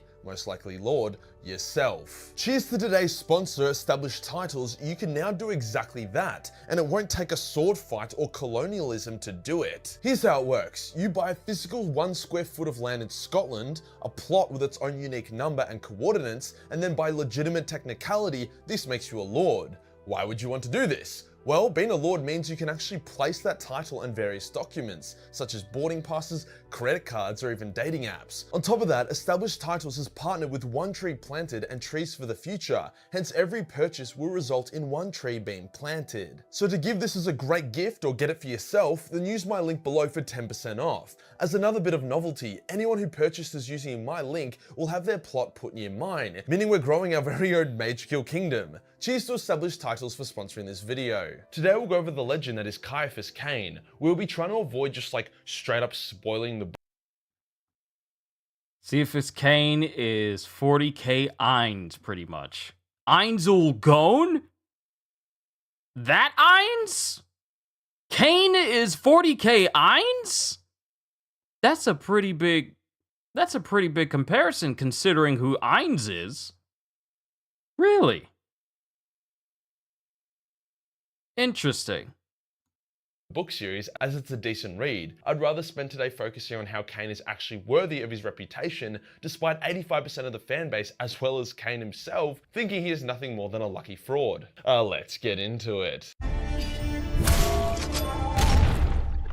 Cain's origins were mysterious, but we know they were humble from the brief lore we have about his parents. Early on, we could tell that he had bravery in his blood. Born on a hive world, likely in the lower slums, Cain developed extremely... You talk about the ad where you just buy a tree in a random plot land in Scotland and then you're formally seen as a lord?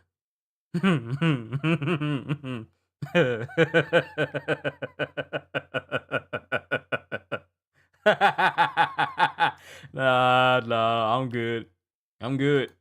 Acute survival instincts, as well as an almost supernatural ability to orientate and navigate underground environments. His parents were both guardsmen who were killed in battle against the Kroot, making Cain an orphan and inducting him into the Schola Progenium, which was like a special college for the Imperium's elite that would lead to very influential roles. So how did some poor orphan of some guardsmen get into the Schola? Well, it's also said that people who serve or die bravely in service to the Emperor can get their kids into the Schola. So more than likely, Cain's parents died like absolute fucking badasses, which was so impressive and impactful that Cain was given a golden ticket into the life of the elite. He was put into service in the commissariat and graduated to become a full commissar, being noted for his exceptional swordsman skills, gut instinct, and common sense. Cain's survival instincts were so overtuned that his only real goal in life was to not die. The two ways to achieve that is either avoid danger or be so good at dealing with danger that danger is no longer dangerous. Cain tried to opt for the first option, but ended up really fucking sending it into option 2.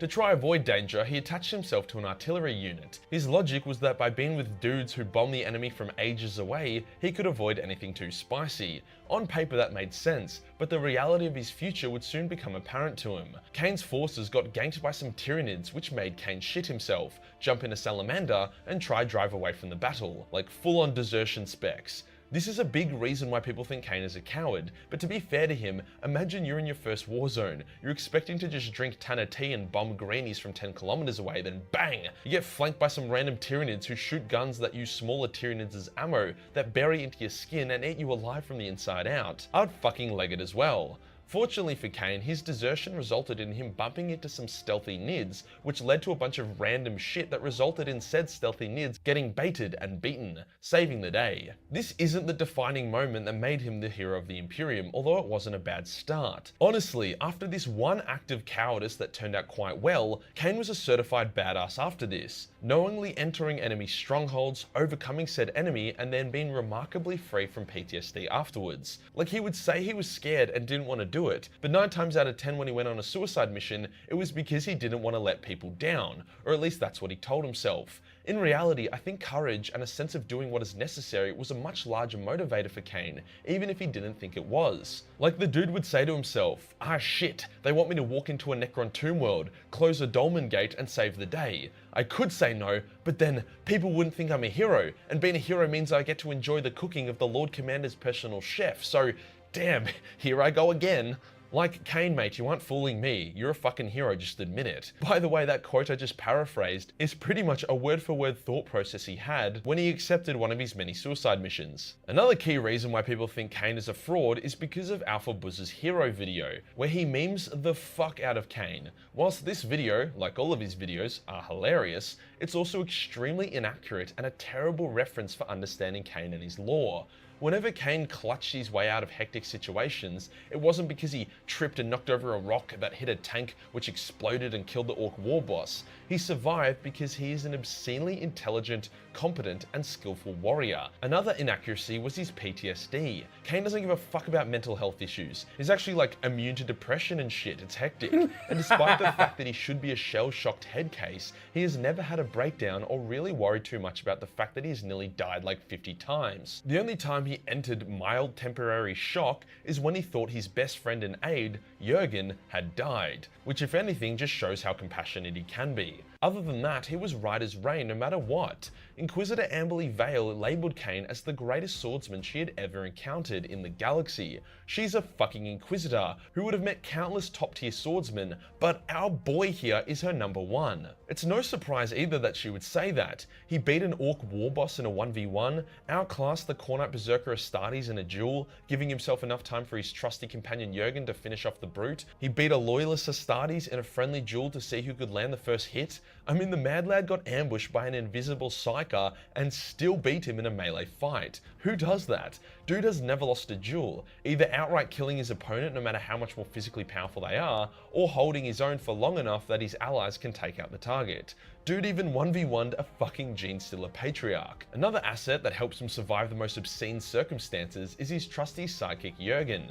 Without Jurgen, Kane would have died 100 deaths, as A, Jurgen is an extremely steadfast, reliable companion, and B, Jurgen is a blank, meaning Kane is able to not get insta-raped whenever he goes up against anything psychic. Very handy against demons, psychers, or anything else that makes swordsman skills irrelevant. However, due to Jurgen's blankness, he's a pretty unappealing guy, so when people that Kane and Jurgen have saved tell the tale, they almost always omit Jurgen's part in the story, making it seem like Kane is somehow able to overcome demons and psychers through sheer chattiness by himself. So no, Kane didn't trip over and create a human rebellion that liberated an entire human world from the Orcs. He didn't sneeze and find himself in the heart of a Necron tomb world. He didn't jerk off way too hard to My Little Pony porn only to find himself banishing a demon prince. All these actions, although he didn't actively seek them out, were completed deliberately by a wildly capable and inspiring man, as well as his trusty sidekick. Another thing that keeps Kane alive is how much people want to keep him alive. See, commissars aren't usually very popular. They are the ones that shoot guardsmen in the heads as a form of discipline. Kane realizes that if he were to just start shooting guardsmen he didn't like, next time he needed the regiment to save him, they would take their time, dooming him to die. And that would be if he was lucky. It's common for unpopular commissars to find themselves full of las bullets in the heat of an intense battle as a result of mass concentrated friendly fire. But by Kane being a good leader and genuinely caring about his men and women under his command, they are all extremely eager to follow his instructions to the letter and save his ass whenever he needs them to. Kane tells himself that he is only nice to his soldiers so that they have his back, but you can tell by the way he remembers names, forms genuine friendships, and actively attempts to reduce casualties, that he does give a shit. This next bit isn't relevant to his lore or character, but Kane gets laid. Like, a lot. His best conquests include an Inquisitor, an heiress to an entire planet, and a Mechanicus engine seer, among many, many more. Kane goes bang! All this is all well and good, but in the setting of 40k, great swordsman skills, a single blank, and an overused cock is rarely enough to survive for long. Like, Kane has been in battles alongside Terminator Astartes, and the Terminators are the ones that got killed. Well, here is a bit of a cheeky theory, some headcanon, as to why Kane is so lucky. Yes, I agree he is lucky, although he helps that luck greatly by being extremely competent. That luck seems to come from numerous times where the God Emperor put an opportunity in front of Kane and Kane has taken it. Maybe that is the case. It's already been seen in the lore that at times, the God Emperor can choose someone for greatness. Take Saint Celestine for example. There is also a short story where a Nergalite demon boards an Imperial ship and is genuinely about to destroy it through sabotage, dealing an extremely crippling blow to a key ship in a key battle. The Emperor empowers a lowly crewman on the ship to give his life to stop the demon. Not to mention the time that the Emperor intervened to save Guilliman's life and set Nurgle's garden on fire. So we know that the Emperor can and has intervened multiple times. What if Kane is one of his chosen ones? What if Kane embodies everything great about humanity to a point where the Emperor has literally blessed him to make him a hero, a person to aspire to be like, so that more of the Imperium will follow suit? After all, Kane isn't very religious, calling people of the Ecclesiarchy a bunch of Emperor botherers. He is also very resistant to chaos corruption, he cares about his men, and he isn't overly xenophobic. Like, Kane has prevented a number of wars with the Tau through sheer effort and diplomacy. There's literally a quote where a fellow commissar is like, "Dude, you were like chosen by the Emperor," and Kane nonchalantly is like, "Yes, well, you know, the Emperor protects." And the other commissar is like, "Yes, he does, but he really seems to look out for you." Also, as I said, through Kane's direct efforts, multiple human worlds were saved, an overpowered artifact was kept out of Abaddon's hands, and cheeks were clapped. You know, things that directly benefit the Emperor and his realm. If I was the Emperor, I would be busting my crusty nuts keeping this man alive. The second theory is that Kane is a very unique latent psyker. Latent, as he never shows obvious psyker powers, however his instincts and ability to almost warp reality to be able to save his own life, aka luck, seems to be supernatural. You may say that both these theories for Kane's extraordinary survival can be disproven by the fact that Jurgen is a blank, so it would cancel out Kane's psyker powers or the Emperor's psyker powers. However, the Emperor is able to ignore blanks. Like, the dude literally had blank bodyguards and it didn't seem to affect him at all. And if Kane is a latent psyker, that may allow his powers to get around Jurgen. After all, Kane loves Jurgen but finds him repulsive, stinking like shit and having a variety of skin diseases. He can only put up with him due to how reliable Jurgen is and how much he respects him. Whilst other people find Jurgen unpleasant to be around, none of them comment on his smell or skin. They just don't want to be near him. Kane, on the other hand, always bitches about Jurgen's smell in his private diaries, which might indicate that he feels Jurgen's blankness effect more than others because he could be a latent psyker. These are just headcanon and theory though. Kane might just have some good old-fashioned plot armor, but personally, I like to think the Emperor has his back. Kane has even survived all the way into retirement and begun teaching upstart commissars, but the galaxy wasn't done with him, forcing him out of retirement and back into the front lines. It's unknown if he is alive or dead in the current setting. He has been listed as KIA so many times, only to pop up later, that the Imperium has a policy that Kane is forever listed as alive and in action. Amberly, his girlfriend Inquisitor, was also feeding Kane premium rejuvenation treatments, usually reserved for Inquisitors, hence Kane could easily live past 300, especially if we factor in his potential latent psyker powers or the Emperor's hands on his balls. In fact, the only person who has said Kane is dead is Amberly. However, she wrote that as an editorial note in Kane's personal diary, a diary that was then published to other Inquisitors. As such, it's more than possible that Kane is alive, and Amberly wanted him to finally have some peace in his final years, hence helped him fake his death. Honestly, even if Kane's dead cold body was buried, I still wouldn't count him out. He has faced the greatest horrors in the galaxy, multiple times each, and all he's lost for it was a couple fingers which he happily replaced with advanced augmetics that have saved him on numerous occasions. Kane isn't the hero of the Imperium because people think he is. He's the hero of the Imperium because he fucking earned it. If you enjoyed the video and you want to support the channel, then Patreon is the place to be, where there's a boatload of nudie cosplay photos as well as some cheeky Battle Mace 40 million hentai. Hit the subscribe button and hit the real subscribe button for more heroic content. Join the Discord for more memes and I'll see you in the next one. Peace.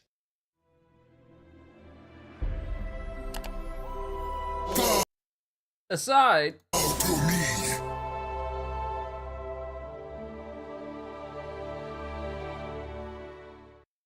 aside from the little pitch that was at the end, that was quite good. I had no idea about Kane. And now that I've seen him, he is literally the equivalent of Escanor in the world of 40k. He is literally the equivalent of Satoru Gojo of 40k.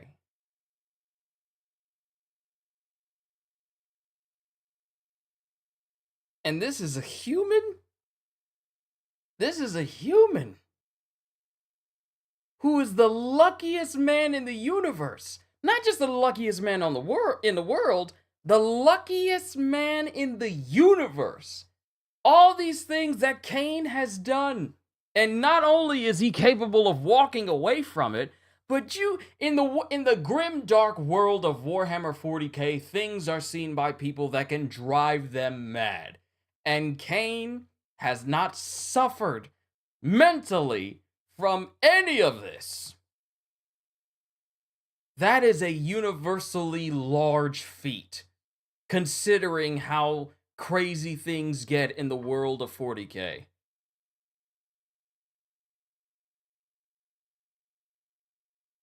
Yeah. I'm glad y'all told me about Kane. I'm glad y'all told me to look at I'm glad y'all told me to look at Kane. See if this Kane TTS is way better for a first timer. Brava Alpha Busa. I mean, I'll look at that some other time. Yeah, I'll look at that some other time. But this for Kane and all the other stuff that we've seen. The 3-grade commissar of 40k, Yarick, Gaunt, and Kane. I'll learn about Yarick and Gaunt some other time. But Kane, that's more than enough. Dude managed to pull an Inquisitor. He got an Inquisitor girlfriend. You know, the same people they're pretty much the individuals who look for anyone who could, even by the slightest hint in them, could be heretics or could be questionable in their allegiance to the Emperor. The same people that scan people who are trained to look for heretics and traitors. Kane pulled one. He got himself an Inquisitor girlfriend. Which means that the dude was just that awesome that an Inquisitor said, like, I want him to be my man. An Inquisitor! You know, the same people that can make you lose every bit of prestige you ever had if they even say, like, I think you're tainted by heresy. And then everything you know of your service in the Space Marines could just go straight downhill. Kane got one as a girlfriend, and he chillin'.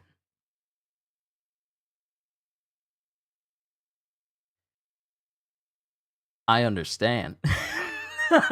I understand why Kane is the GOAT. I understand. Bruh, you about to make me make some characters try and look like Kane. Give me that head. Give me that hat. And also, his clothes, his fit. Hold on, where was that one shot when he was holding a gun? Not this one. It was another one. Right here. Right here. I wanted to say this, but I didn't want to interrupt. Doesn't he look like a dude that looks like he'll look at your food and say, like, peasant food. Why would you eat that? But no, in actuality, he is literally one of the coolest dudes out there, and he'll be all like, is that any good? Can I have some? Like, he is literally one of those guys. But his clothes, his fit, the tassels, the ropes, the big old giant cloak over the shoulders, because you know this was done way before One Piece, you know, having a coat over the shoulders. But just his overall clothes, his overall fit. This is a cool dude. I'm glad y'all told me about this. I'm glad y'all did. I'm glad y'all did. But considering we've been at this for going on close to 4 hours, there are all kinds of awesome gunmen in 40k. I'm all humans. Just regular humans, not even Space Marine, just regular people that are amazing. Ooh, okay. All right. We'll have to look into this later. Kane has an Inquisitor girlfriend. Yarick has an Orc boyfriend. Hold on.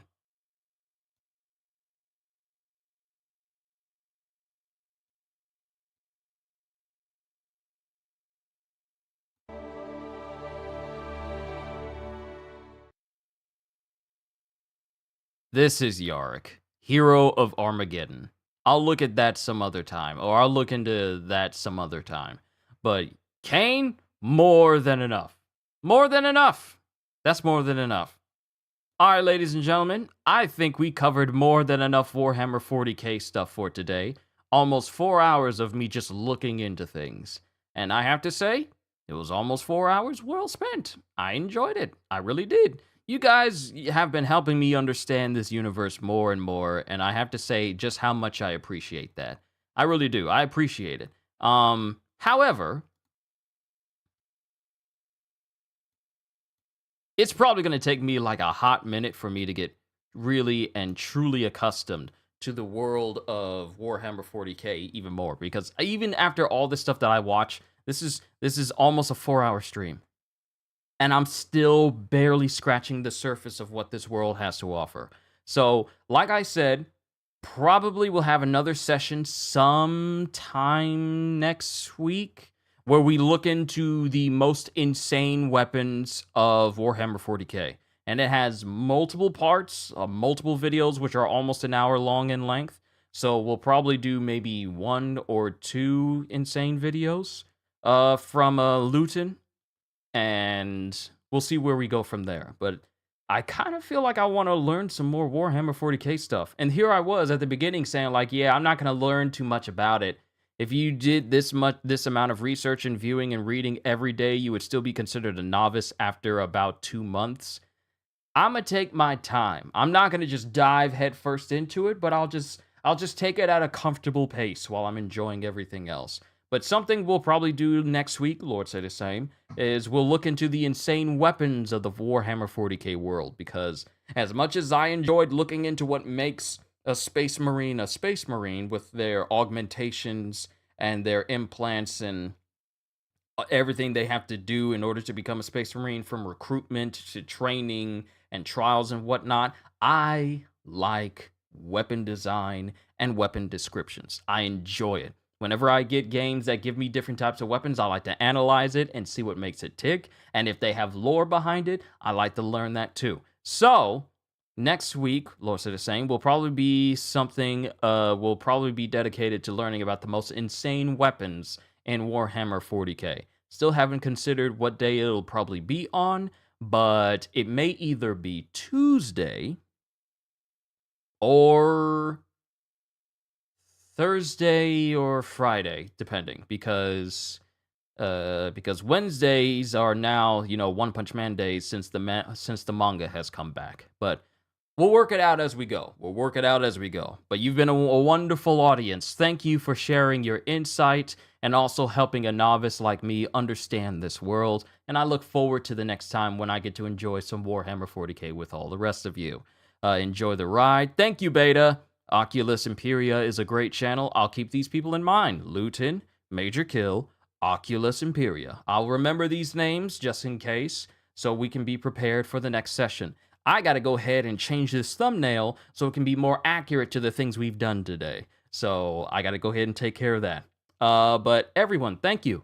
Thank you for not only sitting in with me today. It's about to be a full 4 hours and about 20-something seconds. Less than 20-something seconds. But thank you not only for just sitting in with me today and me learning some more Warhammer 40k stuff, but also just for, being here on this channel as a whole. Even if you're just here for whenever I do Warhammer 40k stuff, I really do appreciate you being here. You brighten up this channel with your presence. And thank you for helping this channel grow even larger by the day, because I wouldn't be able to do whatever I do here on this channel without people like you. So thank you. So with that being said, Hope you all enjoyed. Can't wait to see you all in my next video. Like, comment, and subscribe if you haven't already, because I am always looking forward to entertaining you. So have a fantastic day, and once again, as always,